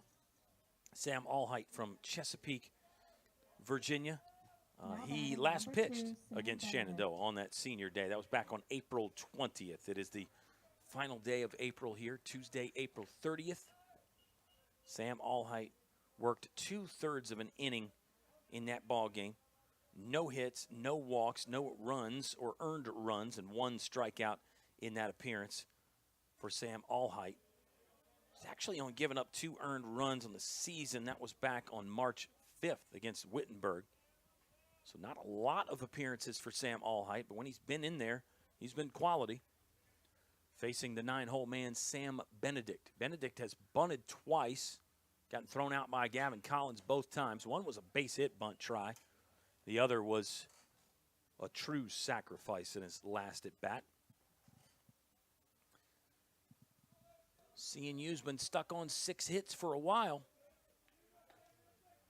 In fact, they have not had a hit since Lincoln Lubson led off the third inning with a double. Lubson had the 2-run home run. That's the only runs in the game so far for the Captains. And remember, this is a CNU squad averaging over 8.5 runs per game. They swing it at a .310 clip. So the fact that Lynchburg has done this just through 5 complete says something. Sam Allheit has fallen behind 3-1.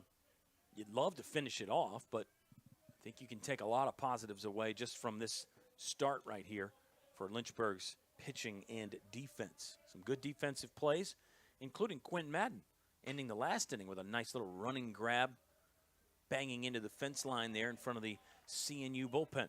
There's a ball looped at the left fielder, Eddie Gimble. He takes 2 or 3 steps forward and makes a grab. That's the first out of the inning. And it'll be Scott Crossan. So back-to-back lefties for Allheit to work against. Crossan is 1 for 2, but he's yet to be retired. Reached on an error to start the game, singled, and then walked. Fastball looked like it might have got away from Sam Allheit a bit, up and in. 1-0 count. Crossan's got 1 hit. Reinholdt's got 1 hit. Darnowski's got 1 hit. Lincoln Lubson has 2. Doc Daniels with 1 hit. 6 total for Christopher Newport.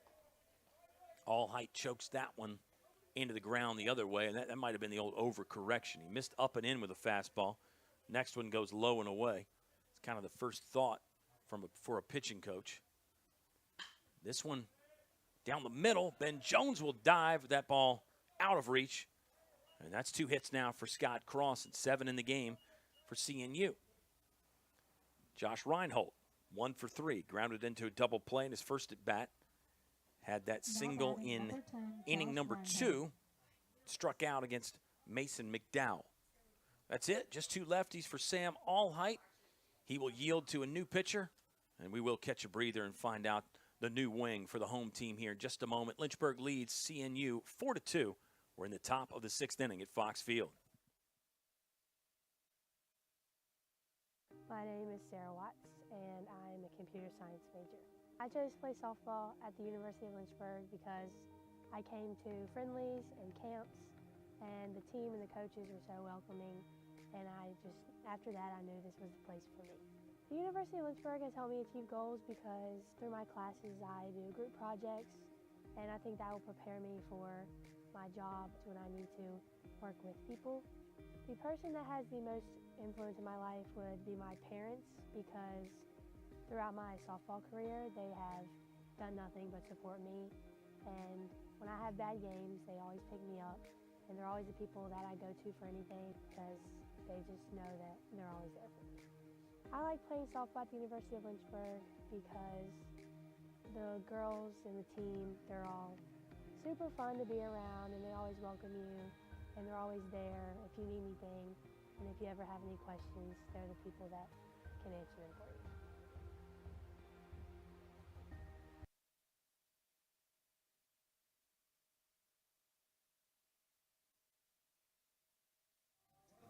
It's Logan Tapman taking the reins here for Lynchburg in the top of the 6th inning. There's 1 out. Tapman on in relief of Sam Allheit. Allheit pitching to a couple lefties. Scott Crossan singled. He's on first base right now. So it will be Logan Tapman to face Josh Reinholdt on the season so far. Tapman 1-1 with 1 save. This is appearance number 16. He has made 1 start. 3.55 earned run average, striking out 28, walking 14. Logan Tapman with a really great game last week, entering to take down the Hampton-Sydney Tigers in a key ODAC win for Lynchburg. Logan Tapman's another guy, just had some outstanding stuff last season. In fact, he made his first ever start on the road at CNU last year. Logan Tapman was 3-0 in 13 appearances last season. Gave up just 4 earned runs in his last 11 innings, basically from March 18th last year on to the end of the year. Just 4 earned runs, and Logan Tapman's doing something kind of like that this year, to where he just gets better and better as the year goes on. Logan Tapman, the sophomore from Berlin, Maryland. If you look at the pitching appearances, Tapman did throw 1 1/3 this weekend against Guilford, the Quakers. Gave up an earned run there. He did allow one earned run against Hampton-Sydney. Basically, it's been 2 earned runs in the past 3 or 4 weeks now for Logan Tapman. And he is a guy that could jump back into that starting role. 1 start this season for Logan Tapman. Sharp breaking ball for strike 1 to Josh Reinhold. Third pitcher Reinhold has faced, no, scratch that, 4th. He's faced Colin McGuire, Josh Jorman, Mason McDowell, and now Logan Tapman. That is really a great way to neutralize a very good offense, which this captain's offense falls under that category. A little bit of a run here for Quinn Madden. He'll lose the hat, look up into a cloudy sky, and make the catch for out number 2 of the inning. If you can give batters different looks, you still have to throw strikes. You still have to make good pitches. You can't put it on a tee for any team, specifically these really good offenses like CNU. But if you can give some guys different looks, that can be of high value. Yes, sometimes starters get better as the game goes on, and you can do some different things with a starter that you can't do when you're changing pitchers all the time. First pitch swung on, really high hop to Gavin Collins. He'll go to short way to second. Ben Jones covering, takes the snap throw for out number 3. So Christopher Newport gets 1 hit. They leave 1 stranded, no Hornet errors, and the lead for Lynchburg holds 4-2, moving to the bottom of the 6th inning on the Lynchburg Hornets Sports Network.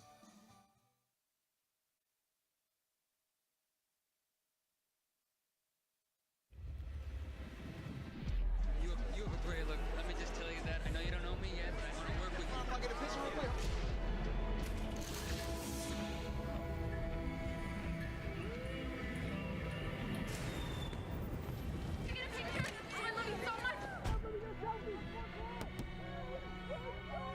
He has no heart, no passion. He looks lost out there.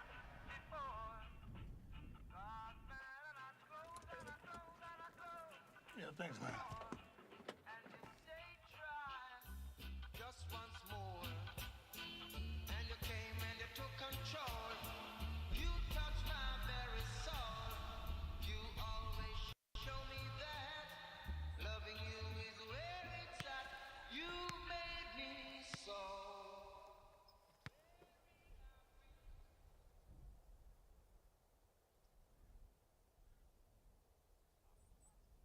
Look what you're missing.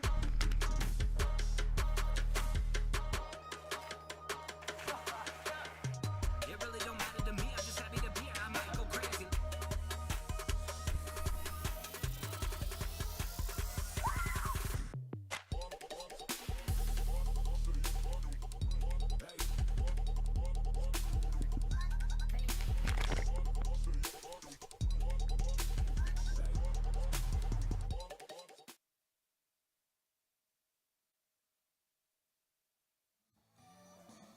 Number 7, Daniel Elliott, is on the mound for Christopher Newport. Third pitcher the captains have used is a 6'1" senior from Fulton, Maryland, Daniel Elliott. No earned runs this season. This will be appearance number 7. It's 6 1/3 innings for the senior. Struck out 8, walked 5 in a limited sample size. But he's got the ball here with his team trailing by 2. He's facing Gavin Collins, who had an RBI double in that 2-run 4th inning for Lynchburg. Gavin Collins will work with an 0-2 count now as he swings through a low pitch from Elliott. It was Gavin Collins' 35th career double and 146th runner he drove in. 0-2 fastball up. 1 ball, 2 strikes now. The pitch count to Gavin Collins. Joe Munitz waits on deck. Joe Munitz has extended his hitting streak 11 games in a row now with at least 1 base hit for the first-year man, Joe Munitz. He doubled in Gavin Collins in that 2-run 4th inning. Lynchburg got the 2 in the first on the home run from Quinn Madden. Ben Jones was on following a single. Benny Bombs has 2 hits in this game. Madden the homer. And then it looks like Hyatt, Collins, Munitz, O'Kelly McWilliams all have 1 hit. Little delay here as the ball got back to Elliott, and the umpire asks him to dispose of that one. Let me get you a new one. 1-2 count for Gavin Collins. So Sean Pokerock Eddie Gimbel and Brandon Garcia are the three in the Hornet lineup right now without a base hit. Lynchburg has 4 runs on 7 hits. They've left 4 stranded, 1 in scoring position. 2-2 count to Gavin Collins. It's 2 runs on 7 hits and 10 left on for CNU. They've left 6 in scoring position. Back to the timely pitching for Lynchburg. He really pitched well when it's mattered most. The runs from CNU were a 2-run home run with 2 outs by Lincoln Lubson. Full count now to Gavin Collins. He's fouled off 1, and Elliott has missed the zone thrice. Here's the payoff. Collins under this. Long run again for the center fielder, Gus Kroll. He's made a couple of those. Actually, the second baseman taking charge in shallow center field. That was Doc Daniels that moved all the way out there to make the catch. Now batting, number 9, Joe Muniz. F4 in the book, but kind of interesting there that the second baseman was in, maybe he was beyond shallow center field. He might have been just into mid center field there. Joe Muniz, 1 for 2 with the RBI double. Low and away, and that's ball 1. Eddie Gimbel is on deck. We're in the bottom of the 6th inning, though, so maybe some changes to the batting order coming for Lynchburg, potentially. We've seen defensive adjustments for Lynchburg, particularly when they've had leads. This pop-up will stay in the infield. This time it's the shortstop, Josh Reinhold, making the catch a step in front of second base. Now Joe batting, Muniz is number out. 20, Eddie Gimbel. So there's 2 outs for Eddie Gimbel. There will not be a change. Number 20, Eddie Gimbel, will bat here in the bottom of the 6th with 2 down. Lynchburg leading 4-2.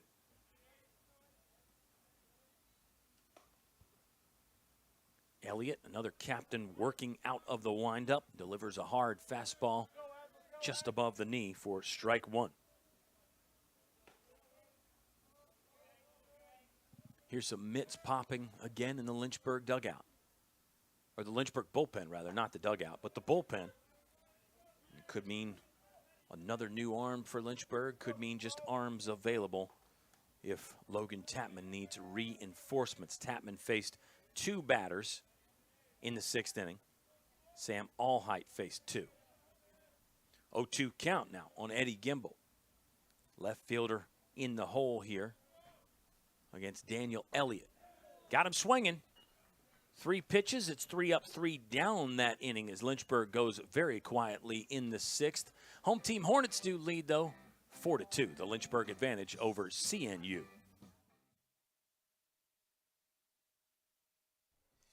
When you come to the University of Lynchburg to earn a master's degree in athletic training, you'll spend time in the classroom, but you'll also spend a lot of time in our top-notch facilities learning from athletic trainers and working closely with our student athletes. In the Graduate Cadaver Lab, you'll learn about the human body in the best way possible, by actually studying the human body.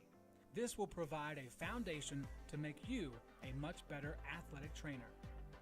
In the athletic training laboratory, you'll get hands-on experience, practicing your skills, applying concepts from the classroom, and working with faculty on research projects. It's also where our hydrotherapy facilities are. This space is also used by students for studying and practicing skills outside of class time. In the Sports Medicine Clinic and Turner Gymnasium, you'll work with student athletes from more than 20 NCAA Division III sports teams, helping get them back to practice and into the game as soon as possible. As an athletic training student, you're a big part of the success of our sports teams and the success of the local athletic teams. We see this relationship as a win-win situation. You learn, and that helps us win.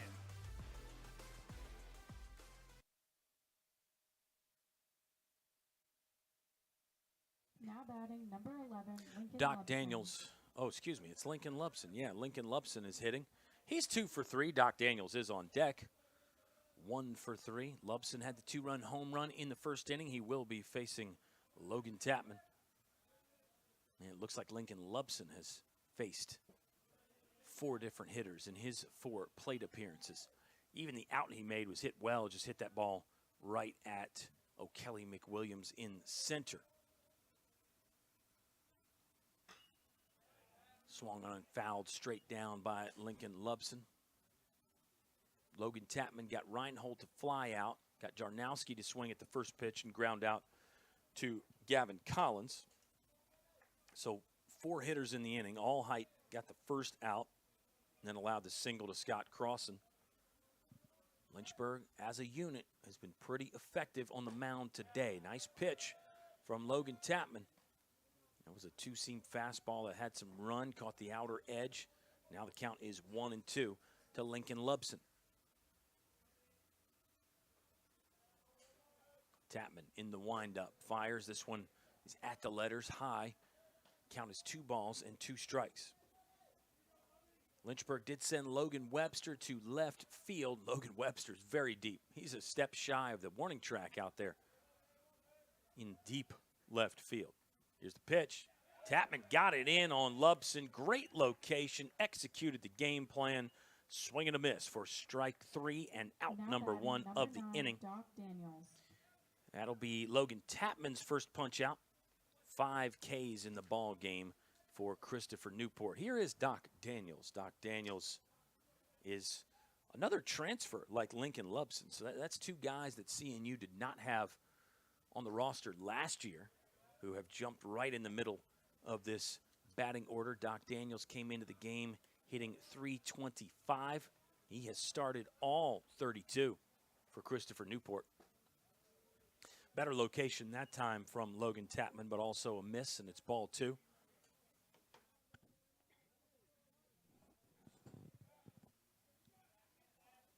Tapman's ready to work from the windup. To Doc Daniels, got jammed. This ball flared out of play. And now the count is 2-1. Yeah, Aiden Stufel led CNU in hitting last season. He's hitting .300 this year, but not in the starting lineup today. And you do have some guys in this starting lineup for CNU that we've been mentioning that haven't started a ton this season. Doc Daniels is not in that category. He has started every single game. Looks like Daniels and Reinhold are the only ones to do that. Start all 32. 3-1 count here for the man who's been in there every day this season for the Captains. Breaking ball, front door in for strike 2. Nice pitch from Logan Tapman. He missed with that a couple times. That one was better. Now the count is full. 1 out. We're in the 7th inning already. It's moved pretty fast. Logan Tapman misses the zone on the 3-2 delivery, and that's a walk. First one he has issued. Captains have walked 4 times as a team. Jacob Koenig has struck out twice, reached on a Gavin Collins error in his first at bat. Jacob Koenig is one. This is start 15 for him, so basically half. Not quite statistically, mathematically, but close to it. Close enough.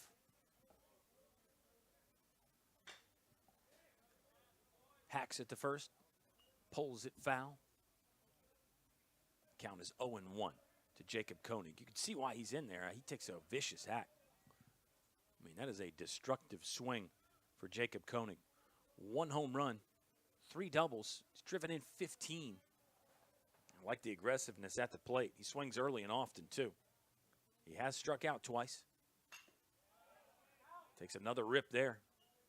I mean, he's almost one of those guys that's never going to take a strike. Might take a ball, but Jacob Koenig looks like one of those guys that if it's anywhere over the plate, he wants to try his hand at it. Let's see if Logan Tapman gets something off the plate, knowing that. 0-2 typical setup for Sean Pokerock. Might not be as far out as usual, but the pitch was. It was upstairs as well. Koenig lays off. 1 ball, 2 strikes, 1 out. Runner at first is Doc Daniels. Doc Daniels on the season, 3 for 3 in the stolen base department. Just 21 this year for CNU. Lynchburg's got 87 in their 39 games. So it's over 2 per game for Lynchburg in the stolen base department.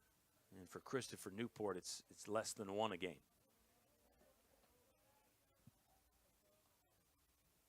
Daniels has a healthy primary lead, though, as Koenig will foul one away, staying alive. Sends it over the heads of our fans out there. Good crowd here at Fox Field today. Nice day to watch a game. Sun's actually trying to fight its way out. We'll see if we get any more sunshine as we close in on the 6 o'clock hour. Game that started at 3:30. Fastball up and out. 2-2 is the count to Jacob Koenig.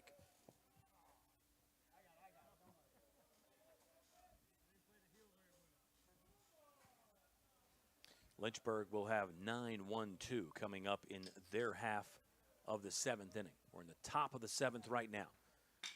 2-2 from Tapman. Bouncing ball to Brandon Garcia. There's one, and there's two. Tic-tac-toe around the diamond to get out of the 7th inning. Another Lynchburg double play. Their lead stands at 4-2. Hornets on top of the captains as we move to the bottom of the 7th inning at Fox.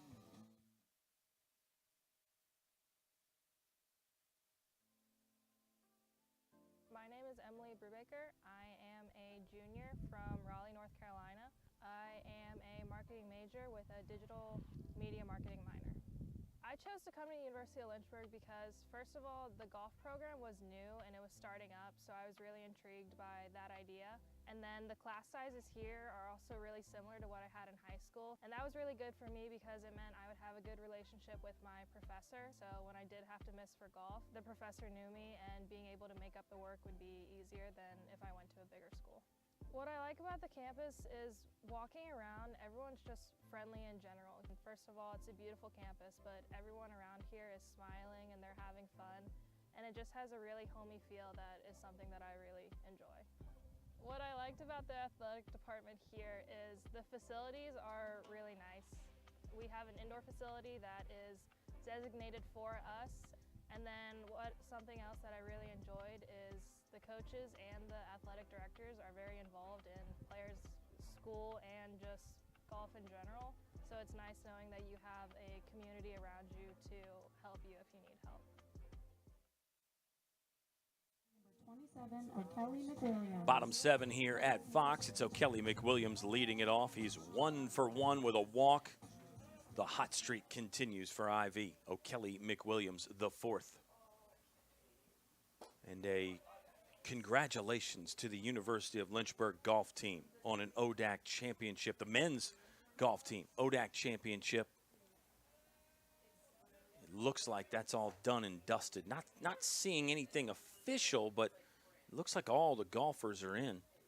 And Lynchburg, a pretty healthy lead over second place Hampton-Sydney. So the men's golf team going to get what I believe is their first conference championship since the late 80s for the Lynchburg golf team, featuring our very own LHSN star, Andrew Watson. Watson was leading the squad through the first 2 days.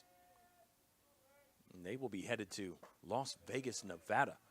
Swing and a miss from O'Kelly McWilliams. He has struck out. I think the hot streak's still on for IV, but a punch out there for out number 1 of the inning. 7, Brandon Garcia. We're getting confirmation from Caroline Gerke, and that's official. She's like high up in the University of Lynchburg athletics department. So that's cool. Ring the bell again. Lynchburg did that with the men's and women's track teams. Another sweep in the outdoor track and field department for Lynchburg. Oh, let's see. Equestrian team got another national championship. And the other squads are getting set for ODAC tournament play, including the women's lacrosse team, who will host Randolph-Macon. There we go. Laser from Brandon Garcia through the infield. That's his first hit of the game. Hollywood has now been on in 24 straight games.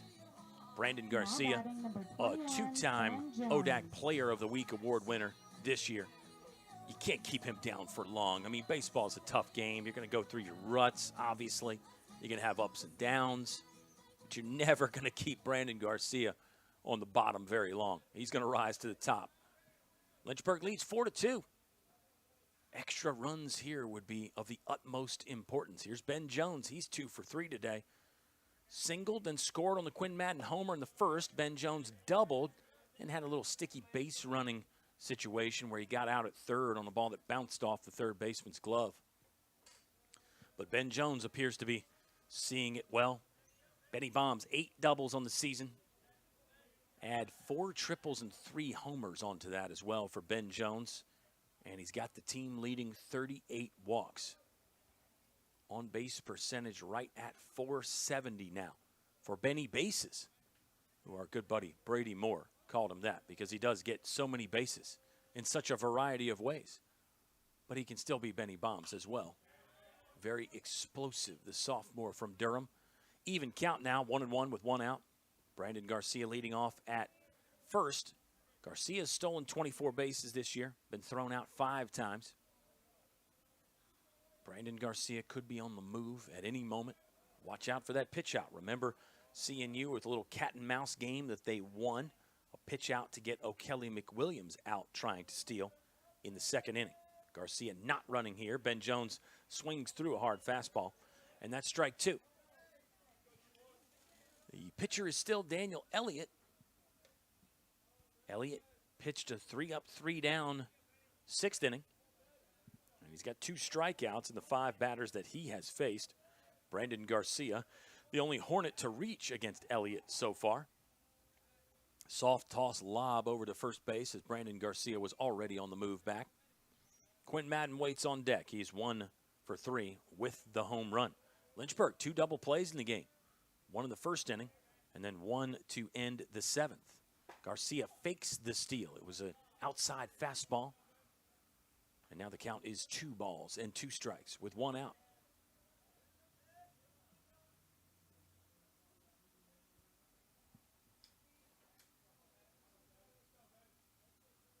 Final regular season home game for Lynchburg.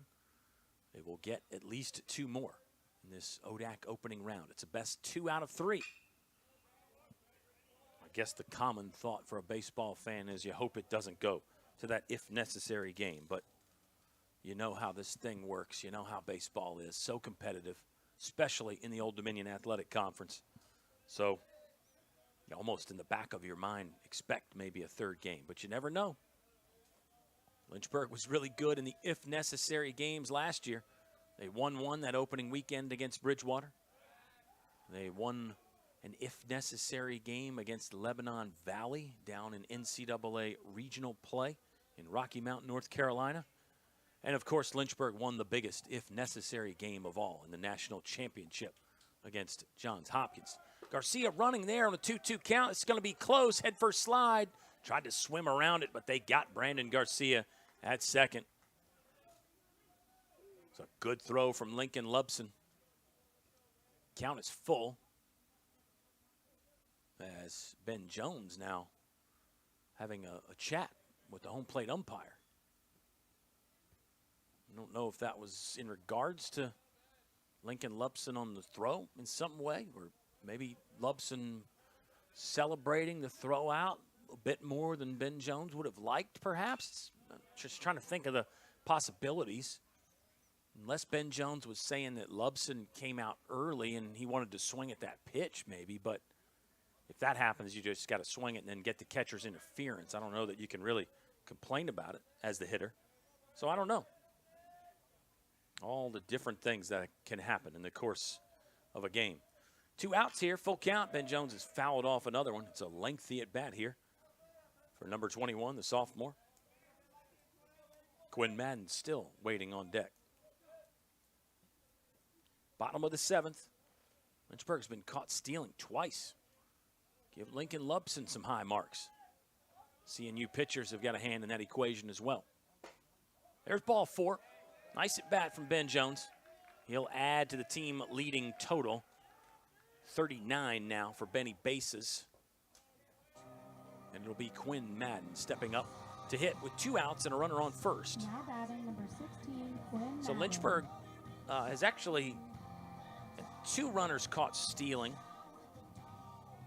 And then Ben Jones got thrown out on that ball that deflected off the third baseman hit by this guy, Quinn Madden. So you could call it 3 runners lost on the bases. Lynchburg does lead 4-2. 4 runs on 8 hits. Lynchburg has stranded 4, 1 in scoring position. And This looks to be more of an equipment visit rather than a mound visit for Daniel Elliott, as he's working on either the glove or the pitch communication device on the wrist. That was a quick little fixer-upper there, and it looks like Daniel Elliott is ready to go. Here with 2 outs. Good speed at first with Ben Jones. He's 11 for 14 in the stolen base department this year. Of course, when you've had 2 runners thrown out, that changes your thought process a bit as a coach. Some coaches will say, hey, we just got to keep running. The odds say we're going to be safe on the next one. Lynchburg does lead by 2. That makes the decision-making slightly easier, I think. Maybe it's actually the other way around. Maybe you still have to make a decision. Then if you're down 2, you probably get the red light on.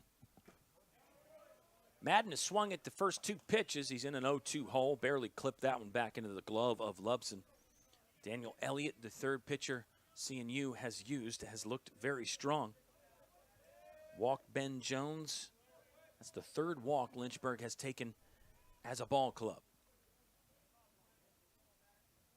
Sean Pokerock is on deck. He walked in his first plate appearance. Pokey's 0 for 2. Madden off the end of the bat and under it over our heads for a foul ball.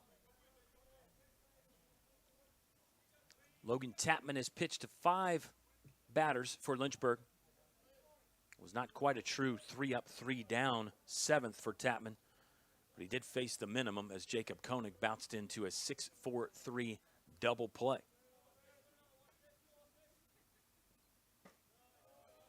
Fastball upstairs. Lubson got into kind of a crouching throwing position. As it does look like he and Ben Jones have got something going on back and forth now, as they both kind of took a long look at each other. I think that's exactly what's going on.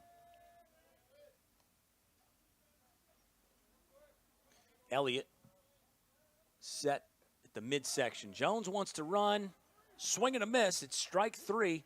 And that's how the bottom of the 7th will come to an end. And Lynchburg on top, 4-2 over CNU. Captains need 2 here, and they're down to their last 2 chances. Top of the 8th coming your way next on the Lynchburg Hornets Sports Network. My name is Taylor Clark, and I graduated in the spring of 2019, and I was a math major. And I'm currently a processing and packaging supply chain leader at Frito-Lay here in Lynchburg. As a math major, I loved every single second being in the classroom. I would fight for those professors, my classmates. I learned and grew as a person being in that class and challenging myself more than I would have ever thought I could. A big part of my job is root cause analysis, and being able to look at a problem and figure out why did this happen and how can we make sure that this doesn't happen again. So as a math major, you learn that you need to have fundamental truths before you make any other statement, make any other assumption. The reason why I chose Lynchburg, and it's the general consensus on campus, is the relationship you get to build with your professors. And that sense of community that you get where you and your peers all understand and know that the people who are trying to push me to be better also will support me through it all.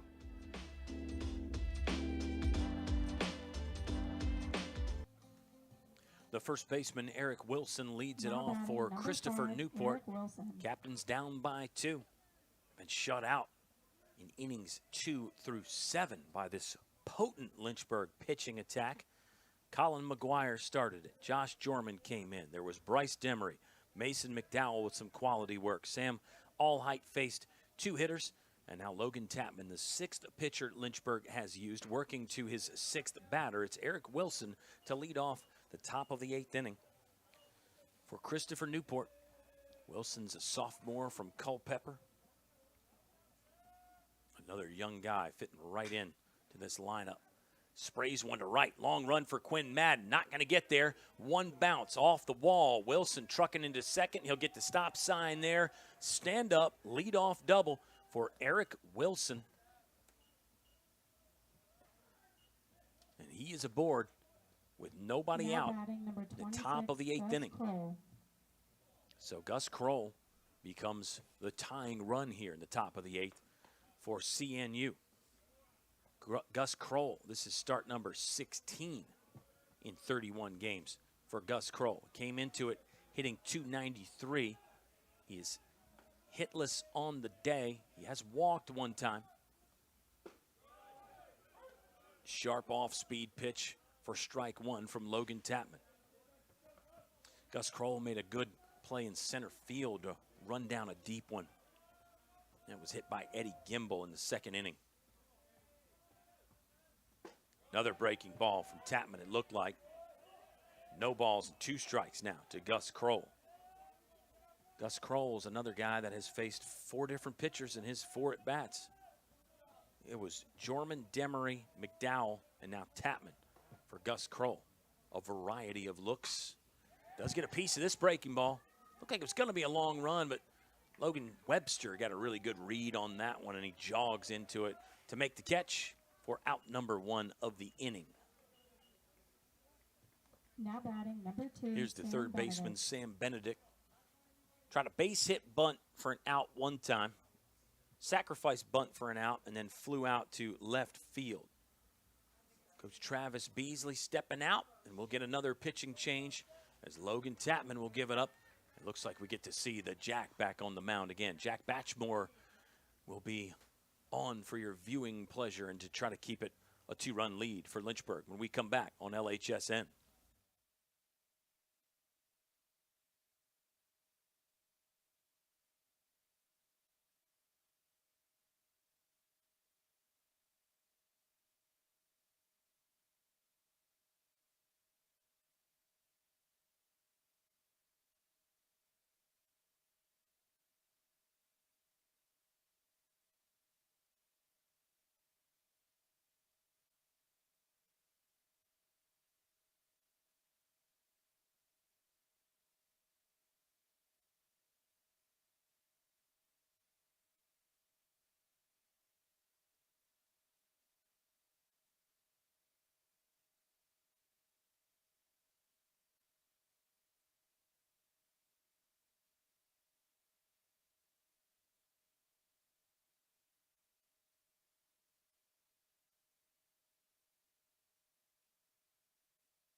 Return of the Jack in this case. Jack Batchmore is on, the first team All-American from last season, pitching with a runner on second. His team leading by 2.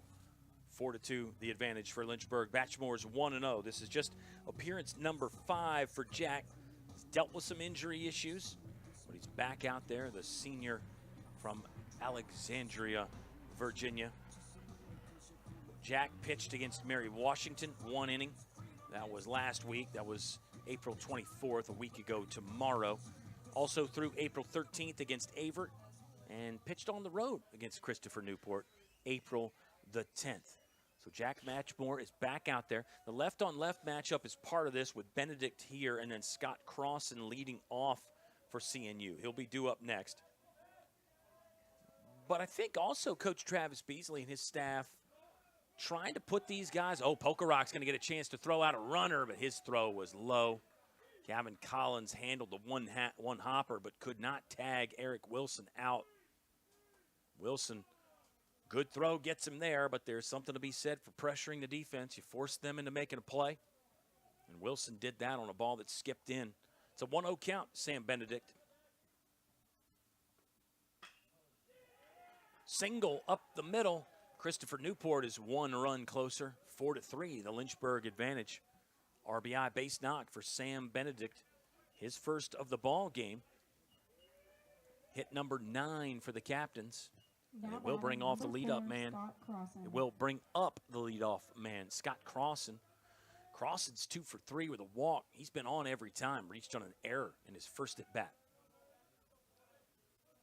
So we have a 1-run ball game now. Close one there from Jack Batchmore. He'll get the ball back from Sean Pokerot. 1-0 count. Scott Crossan. I was in the midst of saying I think Coach Travis Beasley, in addition to working the left-on-left matchup, is also trying to put guys in some tough spots, simulate kind of a playoff atmosphere deal. This one's hit well by Crossan, but Quentin Madden will backpedal and catch a ball with his outstretched arm over his head into the glove for out number 2 of the inning. So maybe a pitching change here with Reinhold or righty up. Let's see. But I think Coach Beasley, as he will step out of the dugout, trying to simulate some playoff stuff. You have a playoff caliber team in Christopher Newport, 23-8. So it's a really good challenge, a good test for Lynchburg, and a good game to get them ready for some ODAC tournament play. Let's just keep it right here because we'll go from the Jack to the Mac. It's Nathaniel Mack, the Big Mac, the Mac Daddy. Return of the Mac. Mighty Mac is in the 8th inning. He has pitched in a lot of close games late this season. Nathaniel Mack on in relief of Jack Batchmore. Jack Batchmore pitches to 2 batters. Now on the mound Gave for the up the Hornets, RBI number single 35, Nathaniel and then Mack. a fly out.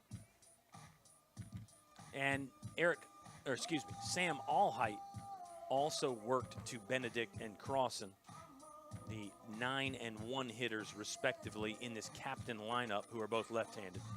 And then they gave the baseball up to another reliever. So Nathaniel Mack becomes the 8th pitcher that Lynchburg has used in a true bullpen, a true Johnny Holstaff day. Nathaniel Mack might be on to try to win this game. He may be out to pitch the 9th inning as well. Nathaniel Mack has been electric most of the season. And even when he hasn't been electric, Nathaniel Mack's been very good. He's 2-2 this year with 3 saves. This is appearance number 16. Nathaniel Mack has a 4.09 earned run average. He has struck out 21. He has walked 6. He's only allowed 1 home run on the season. That was this weekend against Guilford. Nathaniel Mack has just allowed 2 extra base hits this year.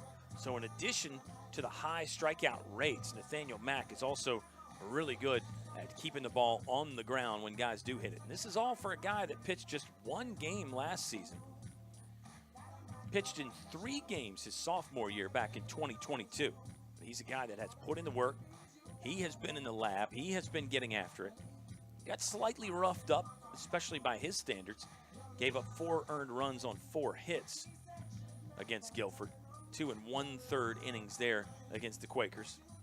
Guilford's offense is so good. Guilford will be on the road at Shenandoah in ODAC opening round play this weekend. That's anybody's ball game. I would say all 4 of the matchups in the ODAC tournament first round are very, very competitive this year. Anybody's guess who advances to that ODAC Final Four. I would say all 8 teams can make a legitimate claim to not only advancing to the Final Four, but being able to win the tournament. You got to get hot at the right time. You got to play good baseball. You can't have too many off days. In fact, you can really probably only survive 1 or maybe 2 off days, I guess. Randolph-Macon, the number 1 seed. They will host Washington and Lee. Virginia Wesleyan, the 7 seed, travels to Roanoke, who finished 2nd at 15-7. Shenandoah, 3rd, 14-8, hosting Guilford. And then it's Lynchburg and Bridgewater, identical 13-9 records. They actually had identical overall records, 25-14 up to this point. But Lynchburg gets that 4th seed via a tiebreaker because they split regular season matchup. That was back in March. Called strike. Nathaniel Mack liked that one. He features that slider, heavy dose of that slider. And it is a knockout kind of a slider. 0-2 count. See if he goes right back to it with 2 outs. Not yet. Mack will throw on the base runner. That's Sam Benedict. Benedict singled in the 3rd run for Christopher Newport. First time they scored since the 1st inning. That was the Lincoln Lubson 2-run home run. Captain's offense has been relatively quiet. And they've gotten some hits in there.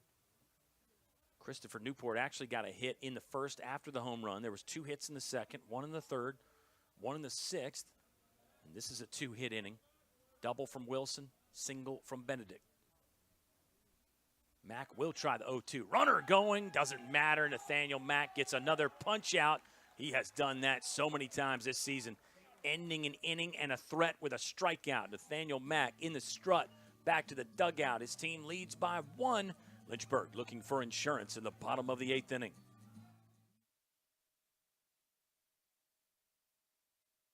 The biggest thing that I've taken from Westover is probably my interactions with faculty. I started working with Dr. Fryer. He's always available for help, and he makes sure that I get to do the experiments and not just be there while he does them. I didn't want to limit myself when I came here to just taking the prereqs for med school. I wanted to get a full, well-rounded education, and I definitely found that in the Westover program. It's given me the opportunity to keep playing soccer at a competitive level, but also it's given me the ability to be a student and to pursue other activities such as EMS.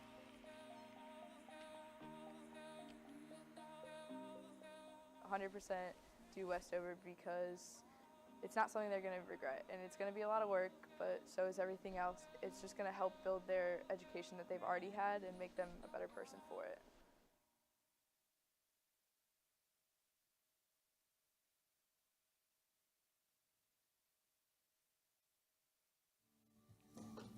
The closer for Christopher Newport, Kyle Lewis, is on. Not a save situation here. Captains trail by 1, but they're trying to keep Lynchburg within striking distance, and Christopher Newport will look to tie things up or take the lead in the top of the 9th. But we are in the bottom of the 8th right now. Kyle Lewis has 5 saves. He's got 2 wins, a perfect 2-0 with the 5 saves. And this is appearance number 17. The ERA is under 1. It's 0.47. He struck out 31 in 19 innings and walked only 5. Kyle Lewis, like Nathaniel Mack, has only given up 2 extra base hits this season. Kyle Lewis will face 4, 5, 6 in the Lynchburg order, slated to be Sean Pokerock, Eric Hyatt, and Gavin Collins. Lynchburg leads 4-3. Now batting number 18, It was Sean 1 run Pokerock. on 2 hits for CNU. No Lynchburg errors. Captains leave 1 stranded. Christopher Newport's left 11 on in this ball game, and if they do not win, they'll probably look at that number. Although I've often said on these broadcasts that I think the left on base statistic is a little overrated and a little misleading, but still something to talk about, right? See the look there at Kyle Lewis. Comes at you, a true over-the-top kind of a thrower, which is a little bit more rare in this day and age. Back in the old days, everybody had that classic straight over-the-top arm angle. Sean Pokerock flares one out of play. It's an 0-2 count pretty quickly. More often in the game of baseball today, it's the 3/4 arm slot, even lower than that sometimes. You know, the sidearm guys and the submariners used to be so unique back in the day. Now you see so many more of them, as Sean Pokerock will head behind the dugout to get some new equipment. I don't know if you just didn't like that one. No, he's going to get his batting gloves. You know, I thought it was a new bat maybe. I thought maybe a knob broke off on that foul ball. Pokey won some batting gloves. That's nice of the home plate umpire to allow that. Don't think Pokey did that to try to play some games with the pitcher Lewis or anything, but maybe stall out momentum. I don't know. Lewis tried a breaking ball, never got on top of that, and it's high for ball 1. But yeah, that straight over the top arm angle is somewhat unique in this day and age. So it could be challenging, and it's certainly been challenging for other hitters based on the statistics. Kyle Lewis has been lights out this year. The 0.47 earned run average is one earned run in 19 innings. 1 earned run. He's given up 6 runs, but just 1 earned. Nuts. 2-2 count. Tried the curve again and missed. This time it's a fastball. Might have been off speed. Pokerock was out in front on that. And a 2-2 delivery will happen again. First baseman Eric Hyatt waits on deck. He is 1 for 3. Gavin Collins is 1 for 3 with an RBI double. Pokerock 0 for 2. He walked in his first plate appearance. Here's the pitch. Pokey sprays this to right field. Long run there, but the catch is made by Scott Crossan. He got a great jump on that. Thought Sean Pokerock hit it well. Crossan makes the grab. It's the first out of the bottom of the 8th inning. Now batting number 5, Eric Hyatt. Eric Hyatt hitting in the bottom of the 8th. He's reached base in 35 of his last 36 games. Eric Hyatt, over 300 on the season. 33 walks for Eric Hyatt. That is tied for second on the ball club with Brandon Garcia. Ben Jones leads that category with 39. Lynchburg with 3 walks today, which is well under their average. That's hovering right around 5.9 per game. Hyatt deep into center field. Jacob Koenig is there. Scratch that. Gus Kroll patrolling center field for Christopher Newport. He'll make the grab. But Lynchburg up to, it's like 233 walks now on the season. They led the country in walks last year. They did the same in 2022. And depending on how long the postseason run goes, Lynchburg could lead the nation in that category again. 233 divided by 40 is 5.825. So 5.8, just under 6 per game if there's no more walks in this one. 1-0 count to Gavin Collins. 4-3, the Lynchburg lead. Strong breaking ball in for a strike. That 12-6 curve from that arm slot just comes from nowhere. It looks like it's coming at you from the top of the trees. It's like it's in on re-entry from outer space, and somehow catcher's mitt doesn't move. You wonder, how did it get there? Tough for an umpire to call that. But a lot of times, if the mitt doesn't move, the umpire will give it to you. 2-1 count on Gavin Collins, hitting with the bases empty and 2 outs in the 8th inning. There was the big curveball again. Height, I think, was good on that one, but it missed inside. Hitters count now for Gavin Collins. Joe Munitz on deck. He's 1 for 3 with an RBI double in this one. Kyle Lewis getting set from the windup. A rare closer that uses the windup. Now, that is rare. Looked like the ump was going to jump up and call it a strike, but instead it's a walk. It's the 4th walk of the game for Lynchburg. They're up to 234 on the season. Now batting number 9, Joe Munitz. Joe Munitz has Gavin Collins at first. Munitz has lengthened his hitting streak to 11 straight. Joe Munitz has hit safely in 16 of his last 17 ball games. Joe Munitz will be looking for his 7th multi-hit game in the month of April right here. 1-1 count as that one catches the outer black. Good location from Kyle Lewis. Logan Webster is on deck, subbed in for Eddie Gimble in the 8th spot in the batting order. Collins bounces off. There's a ball that missed the zone. 2 balls, 1 strike with 2 outs in the bottom of the 8th inning. Lynchburg leading by 1. An insurance run would be paramount.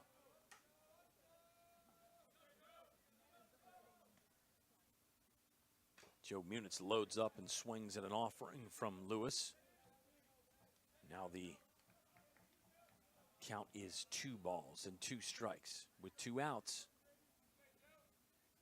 Both teams got 2 in the first. They were 2-run home runs from the Captains and the Hornets in the first inning. And then Lynchburg got the other 2 in the bottom of the 4th. That was a 3-hit inning for Lynchburg, including an RBI double from this guy right here, Joe Munitz. The big breaking ball came in. Lewis was off the mound a third of the way to the captain dugout. He hustled back on top of it there. Didn't want to offend the umpire. Full count. Gavin Collins will be on the move.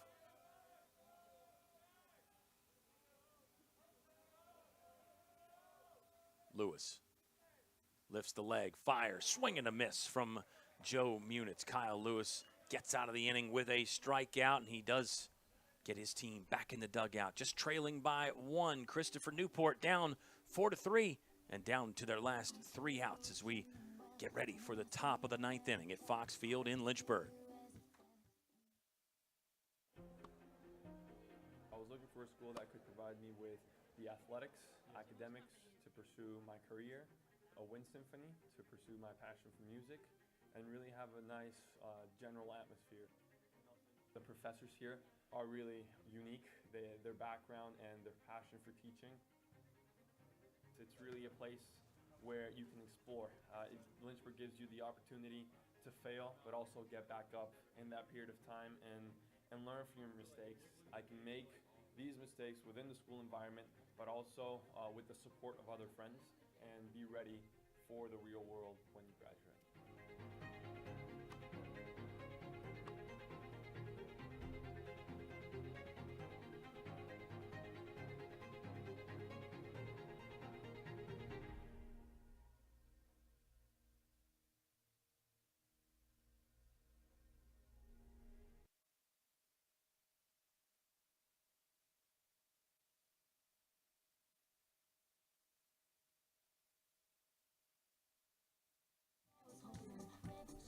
All right, top of the ninth inning. High drama again at Fox Field.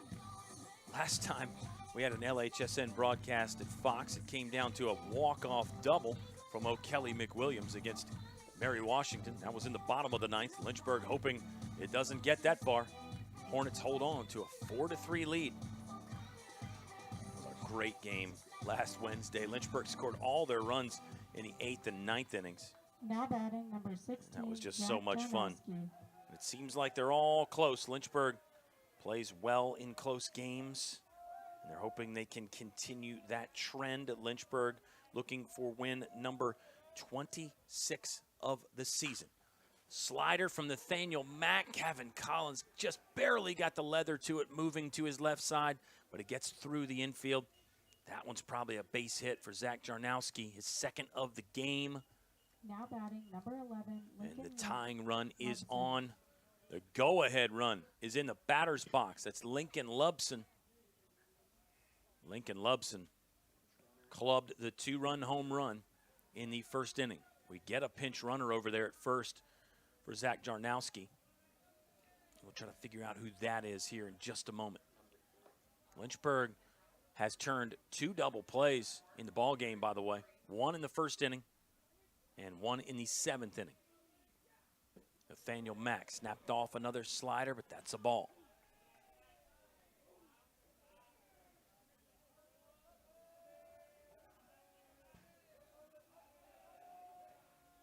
One 0 count. It is a save situation for Nathaniel Mack. Went with the slider again, but started it outside. It broke further out, and now it's a 2-0 count. Nathaniel Mack on the year has 3 saves. Colin McGuire has 3 saves. Mason McDowell has 2. Logan Tapman has 1. And this is all with one of the best relievers and closers in the country, Jack Batchmore, still on the team, but no saves yet for Jack Batchmore. 3-0 count. Looked like Mack went with the fastball there and missed. That time the fastball will catch the inside part of the zone. And Lincoln Lubson, who was out of the batter's box on the move down to first, will come back in. Nathaniel Mack throws the slider so much it actually sets up the fastball. Usually the general thought is it's the other way around. Your fastball should set up your off speed. Not with Nathaniel Mack. Like he went with a heater again, but missed. It's a walk, and the go-ahead run is now on first. The tying run is in scoring position for Christopher Newport. Captains have left 11 on base, and they've left 6 in scoring position. Early in this game, Lynchburg was really doing a nice job of making great pitches when they needed to the most. But think about this. CNU got the 2-run home run in the first inning, but they also left 2 stranded in scoring position. They left 2 on in the second, left 1 on in the third, left the bases loaded in the fourth, and then it was a runner stranded at first for Christopher Newport in innings 5, 6, and 8. Only 3 up, 3 down inning CNU's had has been the top of the 7th. And that wasn't even actually a true 3 up, 3 down inning because Doc Daniels got on with a walk. Lynchburg just turned a double play. Boy, a double play would be huge right here if you're Lynchburg. That's probably an understatement. as there are runners on first and second. Could be a sacrifice bunt situation for Doc Daniels. Second baseman is 1 for 3 with a single and a walk.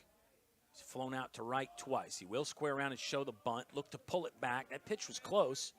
Ryan Long is in at first base, by the way, fans. Defensive replacement we've become accustomed to. He was crashing on that one. It really is tension time now. Mack will pitch again. Slider off the plate again. 2-0 count. I think some pitchers have found throwing to a guy that's trying to bunt can actually be very, very difficult. Mack will try it again. That one upstairs. Lynchburg wants to pick. Runner is back in time at second base. Strong throw from Sean Pokerock. Right idea, too, as a catcher. You know your pitcher is having a hard time finding the zone. Try to help him out any way you can. But the out just not there that time. 3-0 count. Let's see if Doc Daniels shows the bunt again. Maybe it's a straight take. He will get it out front. Inside, ball 4. Back-to-back walks from Nathaniel Mack. 6 walks in the game for Christopher Newport offensively. Lynchburg control pretty good all season long. Sometimes the pressure will do that. Pinch hitter walking in for Shenandoah. It looks like number 27, Aaron Maxey. Aaron Maxey, a first-year man from Mechanicsville, Virginia. Another left-handed swinger for Christopher Newport. Aaron Maxey on the year has played in 21, started 10. Maxey's a .250 hitter, 9 hits on 36 at-bats, struck out 6 times and walked 10 times. There is nowhere to put him here. A walk would tie this ball game. It is a 1-run Lynchburg lead right now, 4-3. The Hornet advantage. Corners are in. Everybody's in for Lynchburg. Didn't know if we might see the middle stay back and try to turn 2, but everybody is in for Lynchburg. Strike 1 from Nathaniel Mack. Lynchburg on the season has now turned 30 double plays. Nation's best at turning 2 last year. Lynchburg has 1 triple play this year. That was against Shenandoah under strange circumstances. A triple play here would end the ball game. 0-2 count. Nice job by Nathaniel Mack to bounce back. 2 straight walks, but Mack has gotten ahead 0-2 here. Here's the pitch. Oh, this ball got by Pokerock. Runner got a late break, and he's going to go back. Sean Pokerock kind of rolled after that ball hit his body, then sprinted after it. Runner at third hesitated, and probably the right decision to then retreat back to third. If you hesitate, you're beaten. And with nobody out, don't walk into an out when you got 3 of them to work with. 1-2 count. Here's the pitch from Mack. Went inside again. Better stop from Pokerock that time. Really squared that up nicely. Sean Pokerock has put his body on the line. His pants are just filthy right here. Back and the fronts, completely covered in dirt. That's good stuff from Sean Pokerock. 2-2 delivery coming up from the senior, Nathaniel Mack. Deep breath. Now fires. Slider that kind of just floated out of the hand, never made it back to the contact zone or the strike zone. And now it is a full count. Bases loaded. Nobody out. 1-run ball game. Lynchburg is the home team. We're in the top of the 9th. Pinch hitter is Maxey. He'll stay alive and bounce one into his own dugout. It's number 27, Aaron Maxey. 6'1", 205, first-year infielder from Mechanicsville High School. Facing the senior from Yorktown. Mighty Mack looking for one more big pitch.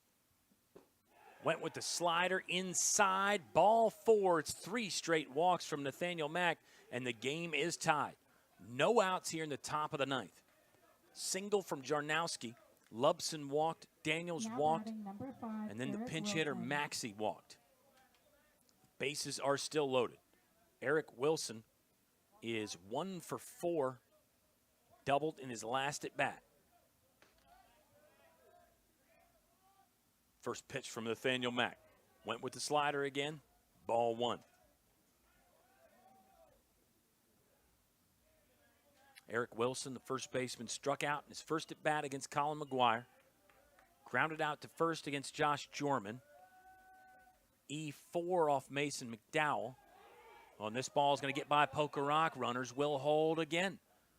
Runners will stay put. That was Lincoln Lubson that decided not to risk it on a ball that caromed off the body of Sean Poker Rock and went towards the Christopher Newport on deck circle. 2-0 count. In a tie ball game, a 4-4 ball game.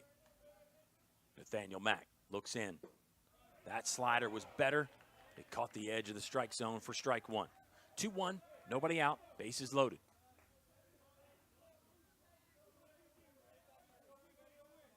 Lynchburg just desperately needs an out right now. Corners are in, everybody's in the infield. Slider off the plate. Wilson almost got the bat off the shoulder there. He sniffed it, but didn't take a bite. Nathaniel Mack looking at the pitch comm. Device he wears on the wrist to signal in the pitch selection.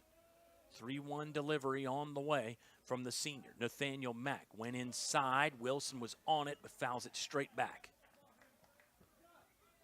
3 balls, 2 strikes. Nobody out in the top of the 9th inning. Lynchburg looking for an out somehow.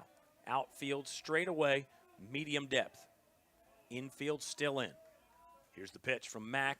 Slider, he got him. Big swing and a miss right there. Well, I think Mack needed that for the confidence. He's not a guy that's ever short on confidence, but walking 3 in a row can rattle anybody. So for Nathaniel Mack to punch out Eric Wilson, that's big. Now the double play gets you back in the dugout. Corners are still in. Middle has moved back. Nathaniel Mack pitching to Gus Krall. Strike one. Looked like Mack might have missed the spot there, but a strike nonetheless. Gus Krall has faced 5 different pitchers in his 5 at-bats. Really, I think you could say that for almost everybody in the starting lineup. Krall into the outfield. This could be deep enough. Lubson's the catcher, tagging at third. O'Kelly McWilliams makes the grab. We'll have a play at the plate. Relay from Ryan Long. Not in time. Lubson slides in, and the Captains lead by 1, 5-4. O'Kelly McWilliams got set up behind that nicely. Caught it on the move with momentum going to the target. Exactly how you coach it. But the throw, not in time. Thought it was a fast relay from Ryan Long. And I thought it was a good relay from Ryan Long in the fact that if he doesn't cut that ball, it's probably not making it to the tagging zone there at home plate. I think we have a pitching change coming up as Lynchburg has yielded the lead. It's a captain's advantage right now, 5-4, CNU on top at Fox Field.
Thomas Mooring will be the 9th pitcher that Lynchburg has used. Thomas Mooring is a first year from Durham, North Carolina, same high school as the middle infield combo, Ben Jones and Brandon Garcia. Thomas Mooring, this will be appearance number 4 on the season, 6.75 the earned run average. And he is a left-hander. He'll be facing Sam Benedict, a lefty. And then also probably Scott Crossan. I say probably. Lynchburg's got 2 outs. Hopefully Thomas Mooring does not face Scott Crossan there at the top of the order. Lynchburg has thrown lefties at these guys the entire game, and this will be the 5th different left-hander that Sam Benedict has faced. Faced Josh Jorman, Bryce Demery, Sam Allheight, Jack Batchmore, and now Thomas Mooring. So the left-on-left matchup of high value for the Lynchburg coaching staff. In this case, it'll be the first-year Thomas Mooring. So the inning has gone this way for Christopher Newport. Single, then 3 straight walks, a strikeout, sacrifice fly, and now Thomas Mooring is on. Sam Benedict is the hitter. Runners on, first and third. Sac fly from Gus Kroll gave Christopher Newport the lead. Right now, Thomas Mooring has missed the zone on his first pitch. It's a 1-0 count. Ryan Long is the first baseman for Lynchburg. There's a nice off-speed delivery from Thomas Mooring. Strike 1. Evens the count up at 1-1. Lynchburg will need 1 to tie and 2 to win if they can get out of this, the rest of this 9th inning, without surrendering any more runs. Bouncing ball, Mooring's got to get over. Ryan Long will toss it to him. Benedict safe at first. Slid in head first there. And Mooring was trying to get to the bag in time. Ryan Long had to come off a long way on that tweener. Some coaches call that the I got it, you take it ball. It was really going to be a tough play for any first baseman and pitcher to complete there. That is an infield single from Sam Benedict. Now Lynchburg will need 2 to tie in the bottom of the 9th. Runners on first and second here. Threat is not over with Scott Crossan. Crossan's got 2 hits. Ball 1. The right fielder for CNU has only gotten out 1 time. He flew out to right against Jack Batchmore.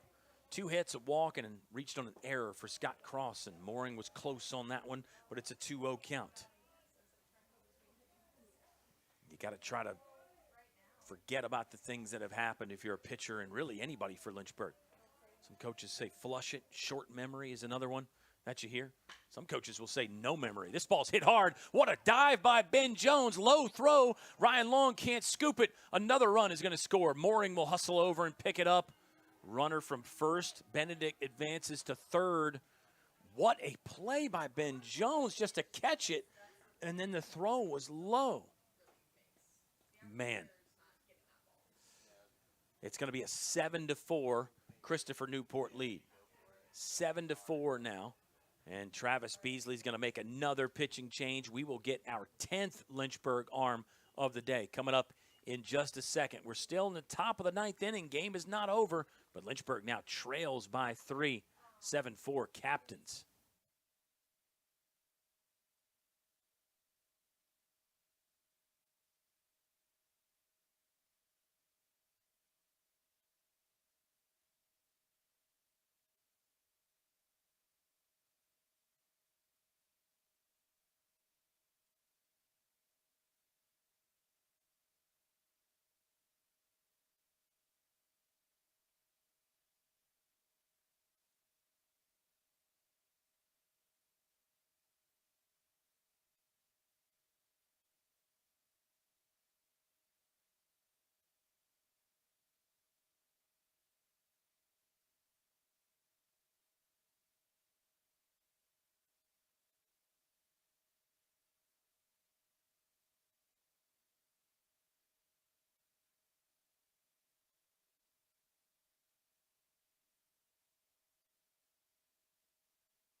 Dominic Rollins is on for Lynchburg. 10th pitcher the Hornets have used.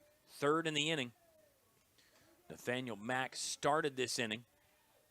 He gave way to Thomas Mooring, and now it's Dominic Rollins. It's actually back-to-back infield singles for Christopher Newport. Captains now lead 7-4. They've scored runs a variety of ways in this inning. First pitch, hack. Oh, there's one that got by Gavin Collins. There's a play like that in the beginning of this inning, actually, where Gavin Collins was moving to his left side, his glove side, got the leather near it but couldn't pull it in. I think that one's probably going to go down as another hit. Tough day for Gavin Collins. It's called the hot corner for a reason. They get on you quick. That area in front of you gets so chewed up as well. So you really, by game's end, can never trust the hop. It's an 8-4 captain's lead now. Doubling up Lynchburg all of a sudden. There's been 3 walks in the inning, a sacrifice fly, and now 4 Christopher Newport hits. So for a captain's offense that was a little bit cold, a little bit silent in innings 2 through 7, thanks to some great pitching for Lynchburg. But for this CNU offense, they have come alive in a big way. They average over 8.5 runs per game. They're at 8 right now. Lynchburg hoping it stays there. Just keep them in arm's length. Keep them in that one swing of the bat territory. Lynchburg could score a boatload of runs as well. We saw this team come back against Mary Washington. Some other comebacks this season too. I think Lynchburg prides themselves in that ability to stay in games and have a chance at the end. But they will really be tested here. You hope that test is just 4 runs and not 5 or 6 or 7.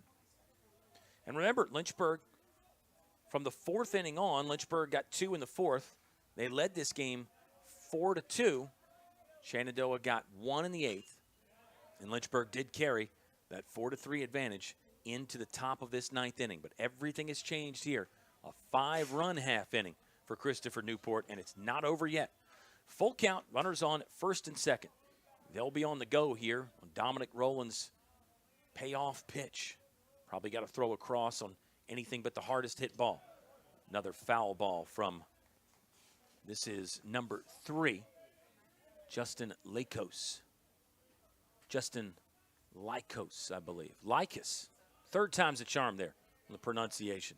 Justin Lycos, Jr. from Chesapeake. Comes another 3-2. Lycos will foul off another one. Justin Lycos is in a spot that the DH, Zach Darnowski, originally occupied. And he started this inning. So it's 10 batters in the inning for CNU. They have batted around. Darnowski got lifted for the pinch runner. And this runner was the tying run. Another foul ball from Lycos. Nice lengthy at bat from Justin Lycos. Hitting just .207 on the season. This is a game number 19 he's appeared in. Well, you wouldn't know he's a .207 hitter from this fight right here. It's a gritty at bat. Rollins will try again. Missed the plate. Outside, ball 4. Back to that contagious nature of hitting. Sometimes when you see the rest of the team just lock in and the guys in front of you don't get out, you just feed off of that somehow. Might not even be consciously aware that it's happening, but that's what happens. 4 hits and 4 walks in the inning for Christopher Newport. And here's Lincoln Lubson. Got a homer and a double. He's walked 1 time. He's gotten out 1 time. Struck out and flew out to center on a ball that he hit well. And Lincoln Lubson will be trying to put an exclamation point on this one. If you're Lynchburg, you hope you can just end the top of the 9th with a period and go in and swing it. It's a 4-run game right now, a 4-run deficit for the Lynchburg Hornets. And yes, they led by 2 in this ball game. They did carry that 4-3 1-run advantage into this 9th inning. But 11 batters later, Christopher Newport is on top. 2-0 pitch coming up from Rollins. Good spot there, low and away. Hard to hit that. Probably a good eye from Lubson. Not what he wanted in a hitter's count. Infield's back. Ben Jones played up the middle. O'Kelly McWilliams, the center fielder, is shaded to right center. A tough day for Sean Pokerot. I think he took some shrapnel on a foul tip that went back and hit him in the mask. Yeah, Pokey's given his all today. We need to have a thank a catcher day. Hug your catcher day. Sean Pokerot I don't know if you can see the pants on your screen there. They're just absolutely filthy. All the bleach, you get a full bottle of bleach in the wash to try to get that out. You might have to bust out the pressure washer to clean those pants. In addition to that, he's taking some shots off the body, shots off the mask. Sean Pokerock is tough. 2-2 pitch on the way. 2 outs, bases loaded. Rollins, a good one. Lubson was up to the task, fouled another one back. Dominic Rollins on the season. This is appearance number 14 for him. 6.92 earned run average. Dom Rollins is 3-0 on the year. Struck out 12, walked 7, walked now 8. Rollins outside there. Pitching under pressure and with tension is tough. But I always say it's not always cause and effect. You can't always say that the situation causes that. A miss from the pitcher, a wild one. Sometimes you just throw balls. That was a strike. Lubson had to swing. He did foul it away. Some long at-bats here. Remember the pinch hitter, Likas, fouled off several before working a full count walk. It is 3 balls and 2 strikes, 2 outs with the bases loaded for Christopher Newport in the top of the 9th. They lead 8-4. Rollins looks in. Now he delivers it. This one's in the left center gap. Long run for O'Kelly McWilliams. It is down. It's going to be a bases clearing double for Lincoln Lubson. That is the exclamation point he was looking for. He's got 2 doubles and a home run now. Lincoln Lubson drove in the first 2 runs of the ball game for CNU. He has driven in 3 here, and that might just put this one out of reach. Captain's on top, 11-4. I think Lynchburg will be able to take some confidence away from the first 8 innings. And I think they should. I think you have to think that way. If you're a competitor and you have high hopes for the playoffs, you have to take some positives away. Back to that short memory thing. I think you got to have a long memory on the good stuff. Have a short memory on the bad things. Figure out what you did wrong. Figure out maybe are there any things we can do to correct it in the next few days? Any action steps we can take, things we can work on? If not, let's just move on. So back to the short memory or the no memory, I think you have to have a selective memory. Best coaches and players do. You can't overlook your flaws, but when you have to play so often in baseball, when you have to turn around and play again Friday, just 2 days off, it's not like you can really, really work on it for a long time. Football, you get the week in between games. You can really address some issues there. Baseball, you just kind of have to get back on the horse and ride. There are some adjustments to make, for sure, and Lynchburg will. They'll do their best in these next 2 days. 3-1 count. Rollins is outside again. There are 2 outs, runner on second. Lincoln Lubson, 3 hits. There are 3 extra base hits. Christopher Newport, they're going to take some confidence away from this as they get into a potential postseason run. Swung on, lifted high by Doc Daniels. O'Kelly McWilliams tried to take it away. He got the glove over the fence but could not snare that one. Doc Daniels has hit a 2-run home run, second homer of the game for Christopher Newport. And now a 9-run lead for the Captains. They scored 11 in the first inning on the road against Lynchburg. And now it's a big 9th inning for Christopher Newport. Hornets held them at bay for most of the game, but the Captains' offense has come alive. Austin Riney's coming on for Lynchburg. We'll pause for just a moment on the Lynchburg Hornets Sports Network.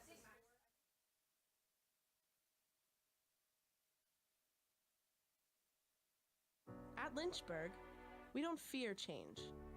We embrace it in our students, on our campus, in our community, and around the world.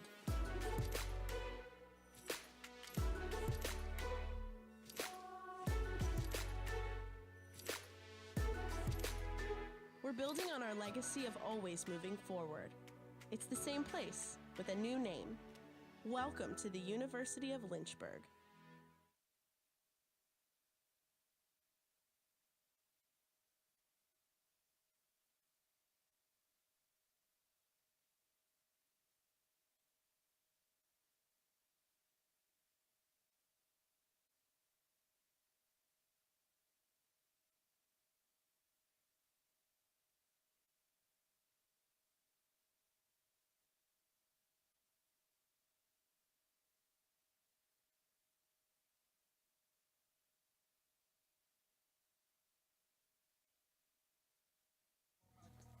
11 pitchers in the ball game now for Lynchburg.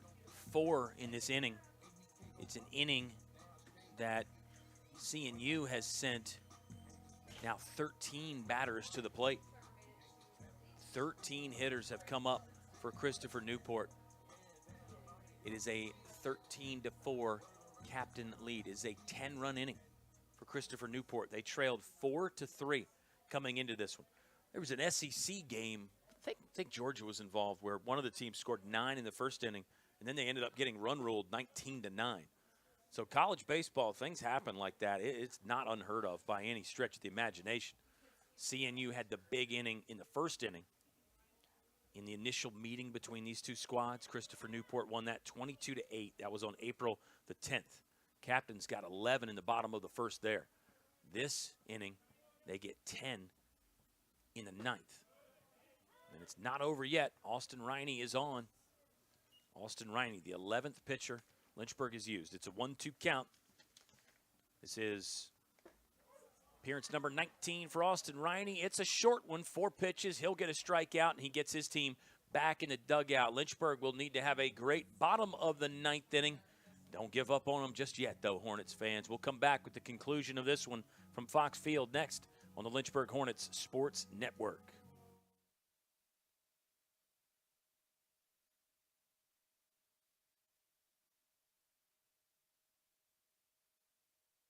My name is Jen Hyde. I graduated in 2018, and I got my major in philosophy, political science, and I minored in human services. And career-wise, right now I work at a residential treatment center for juveniles with sexually reactive behaviors. I would say the biggest advantage is definitely that it is a small campus. You know, you get to have that one-on-one with your professors. They're willing to help you out. They're going to get to know you more than just a student that they're teaching. You know, they really invest into your lives. Definitely use every resource that you can kind of get at Lynchburg. There's tons of mentors within the professors, the faculty, the staff here, your peers that are here. You have so many options that you can take. There's so many classes, you know, even if it's not within your major, if there's a class you're interested in, take it. Kind of explore your options because Lynchburg does have such a wide variety of different things that you can do. You know, be involved, become a well-rounded individual because Lynchburg sets up the support to where you can do that here.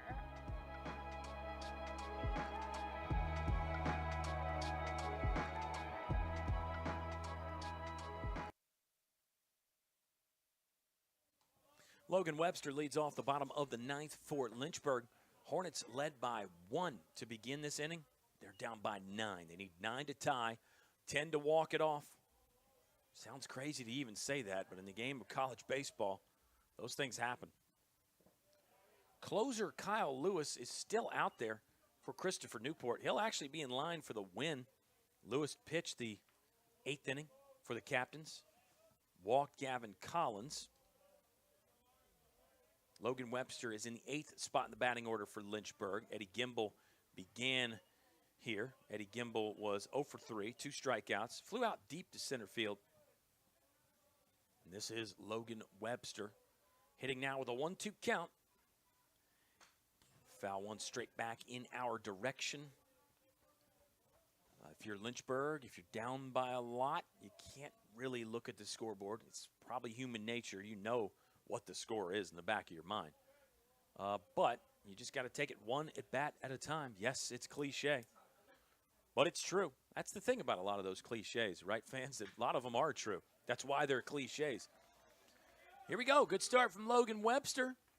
He'll bang it down the line. Smart play to hold at first. You know, early in the game with a lead, you probably chance that. You probably try to stretch it to a double. You pressure the defense. Saw the throw kind of come in a little wide there, but Logan Webster, I think that's really the right thing in this situation. You need a lot of base runners. It was 13 sent to the plate for Christopher Newport in their half of the 9th. So if you're Lynchburg, you'll need double digits. You need 9 runs. I guess you could get those 9 runs on 9 hitters, theoretically. That combination works, but more likely you'll need 10, 11, 12 hitters. O'Kelly McWilliams in the 9 hole. He is 1 for 2 with a walk. And now O'Kelly McWilliams So he watches a good breaking ball come in from Kyle Lewis. O'Kelly McWilliams in his last 5 games is 8 for 13. Really, really good numbers.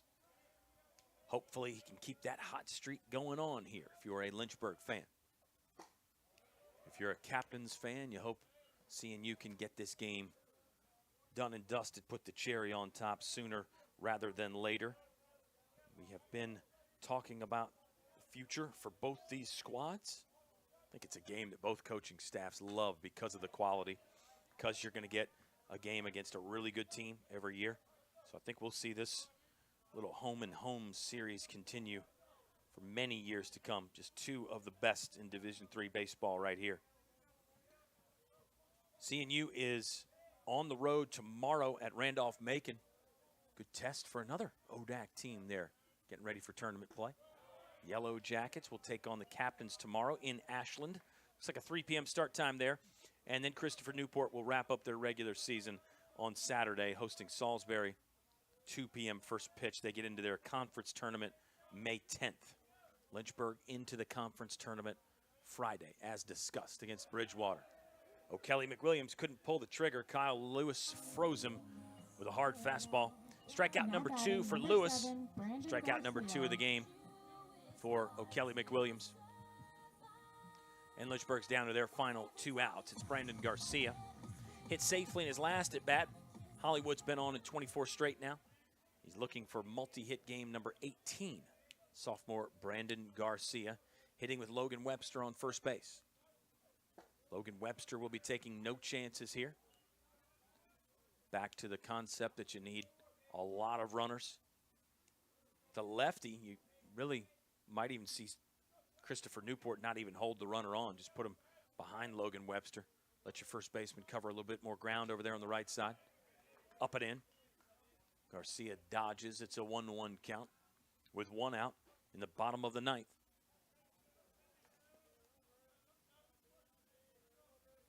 It was a 6-hit inning for Christopher Newport. Had 4 walks in there as well.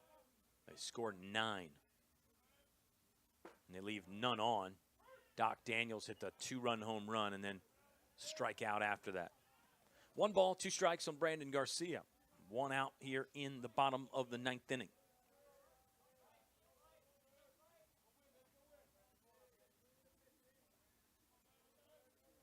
Outfield, medium deep, straight away on Brandon Garcia. He might burn the right fielder here. Yes, this one's down in the corner. It'll be 2 bases for Brandon Garcia. Logan Webster will get the stop sign at third. And that will continue the game, at least for the moment anyway. Good job by Brandon Garcia. Looks like hit number 10 of the game for Lynchburg. So it is a multi-hit game for Brandon Garcia. 18 of the season for Hollywood. It's 13 2-hit games for Brandon Garcia. 18 multi-hit games. He had 19 of those last year. Brandon Garcia in his first year had 19 multi-hit games. And remember, he missed some time with injury last season as well. So in a full year for Brandon Garcia, he is very, very close to that. Again, 18 multi-hit games now. Brandon Garcia has played in all 40, started 39 ball games this year. Strike 1 to Ben Jones. Benny bombs his 2 for 3 with a walk and a double. Really good game for Ben Jones. I think he's starting to heat up. It's never been cold. When Ben Jones gets hot, opposing pitchers need to watch out. 1-1 to Ben Jones. 1 out. Still facing Kyle Lewis. Lewis, the 4th pitcher Christopher Newport has used. Lynchburg has used 11.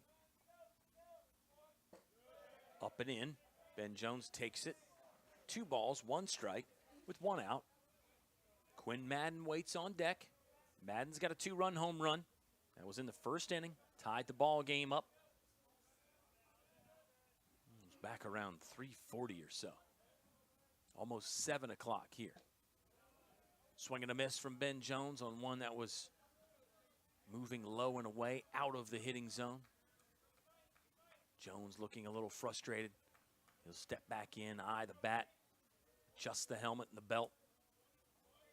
2 balls, 2 strikes with 1 out. Lewis taking a long look in there. Kyle Lewis is taking some time. He might be close to one of those action clock violations. Here's the pitch, though. Ben Jones will foul it away.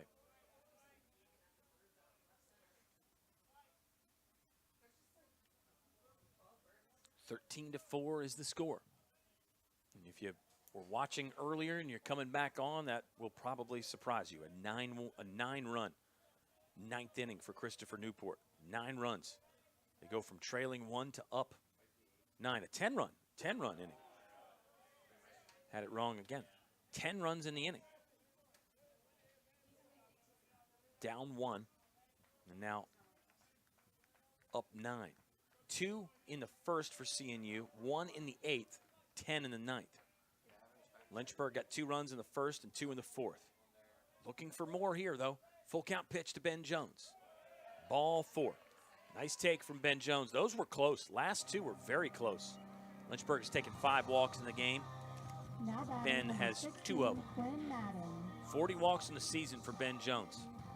1 per game for Ben Jones. Incredible. It is an incredible number for Ben Jones. Quinn Madden is the hitter now with the bases loaded. I think the threat is still real here for Lynchburg. Kyle Lewis looking for a key second out that would take some steam out of any would-be Hornet comeback attempt. It's a good start, though, for Lynchburg. It's as good of a start, I guess, as you can ask for. Oh, Kelly McWilliams did strike out there for the first out of the inning. But the bases are loaded with 1 out. At least you're going down with a fight. You don't go out with a whimper. You don't go 3 up, 3 down. You don't get 1 runner on and leave him stranded at first to end the game. Showing some fight, which Lynchburg has had all season long. Sean Pokerock on deck.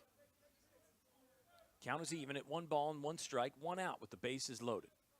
Lewis delivers with the overhand fastball, and Quinn Madden fouls it away. Madden with just the 1 hit. It was the home run. And it's Quinn Madden's 10th, 9th of the season. 9th. He hit his 8th on the road this weekend at Guilford. 10th right here would be big. Change the flavor of things just a little bit. 1-2 pitch coming up from Lewis. Foul ball from Quinn Madden. Yeah, Madden 9 home runs. Gavin Collins has 6. Riley O'Donovan 5. Sean Pokerock 4. Ben Jones and Logan Webster have 3 apiece. Joe Munitz has 2. Eric Hyatt has 2. Brandon Garcia has 1. It's 1 home run apiece from Ryan Long, Bryce Demery, and Ethan Morotsky. Lynchburg has 39 dingers total. Uh-oh. Look out. Did Quinn Madden get enough of this one? High into left field. It'll stay in the ballpark, and the catch is made. Good running grab out there in left to really take a hit away and get a key second out in the inning. It'll go down as a sacrifice fly for Quinn Madden. Not what he really wanted with his team down 9. But Lynchburg does plate the 5th run of the ball game. It was Logan Webster that came scampering in. Brandon Garcia moved up to 3rd.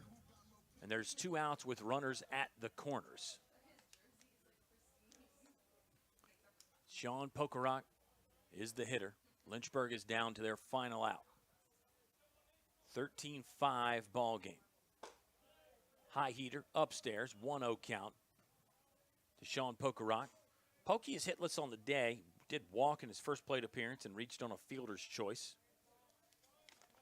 Sean Pokerock has been working hard to get that average over 306. Came into the game at 306.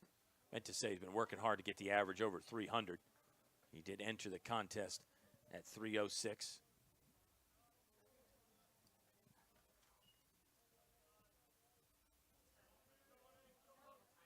And Sean Pokerock is a sophomore facing Kyle Lewis. Breaking ball there. Ooh, that's a ball. Count is 2-1 with Ryan Long on deck. Ryan Long subbed in for Eric Hyatt, went over to play first base in the 9th inning. Ryan Long hoping he can bat in the 9th inning. If If you're Lynchburg, that means you've extended the game at least one more hitter. Here's the pitch from Lewis. Down and in, but a called strike. 2 balls, 2 strikes, 2 outs, and Lynchburg is down to their final out and final strike. 13-5 the deficit right now. Captains on top. Lewis set and ready for one more. He'll have to throw another, though. At least one more. Sean Pokerock stays alive. Pokey had an interesting moment in his previous at-bat where he fouled a ball off and then asked for time and ran behind the dugout to get that pair of white batting gloves that he's wearing right now. Started without the batting gloves in that at-bat, but now they're on right here. They do not match the dirty white pants. 2-2 coming from Lewis. Swing and a miss. He got Pokerock on a high fastball, and that is how the game will end. 13-5. Christopher Newport with a big win. They move to 24-8 on the season. Captains have won 3 in a row. They've won 5 out of their last 6. They're on the road at Randolph-Macon tomorrow, and then they'll finish up their regular season Saturday against Salisbury. For Lynchburg, the regular season is done. They finish it at 25-15 after this loss here. Lynchburg has actually lost 2 in a row. Hornets are back at it at home Friday. It's a 2 p.m. first pitch in ODAC first round tournament play. It'll be Lynchburg hosting Bridgewater. We hope you can join us at the Fox or, as always, live here on the Lynchburg Hornets Sports Network. We'll say so long for this one. It's been a good regular season, and we look forward to the possibilities in postseason play for Lynchburg. They fall to Christopher Newport today, 13-5. Captains win it with a big 9th inning. We'll say so long. Talk to you again soon. Thank you for watching the Lynchburg Hornets Sports Network.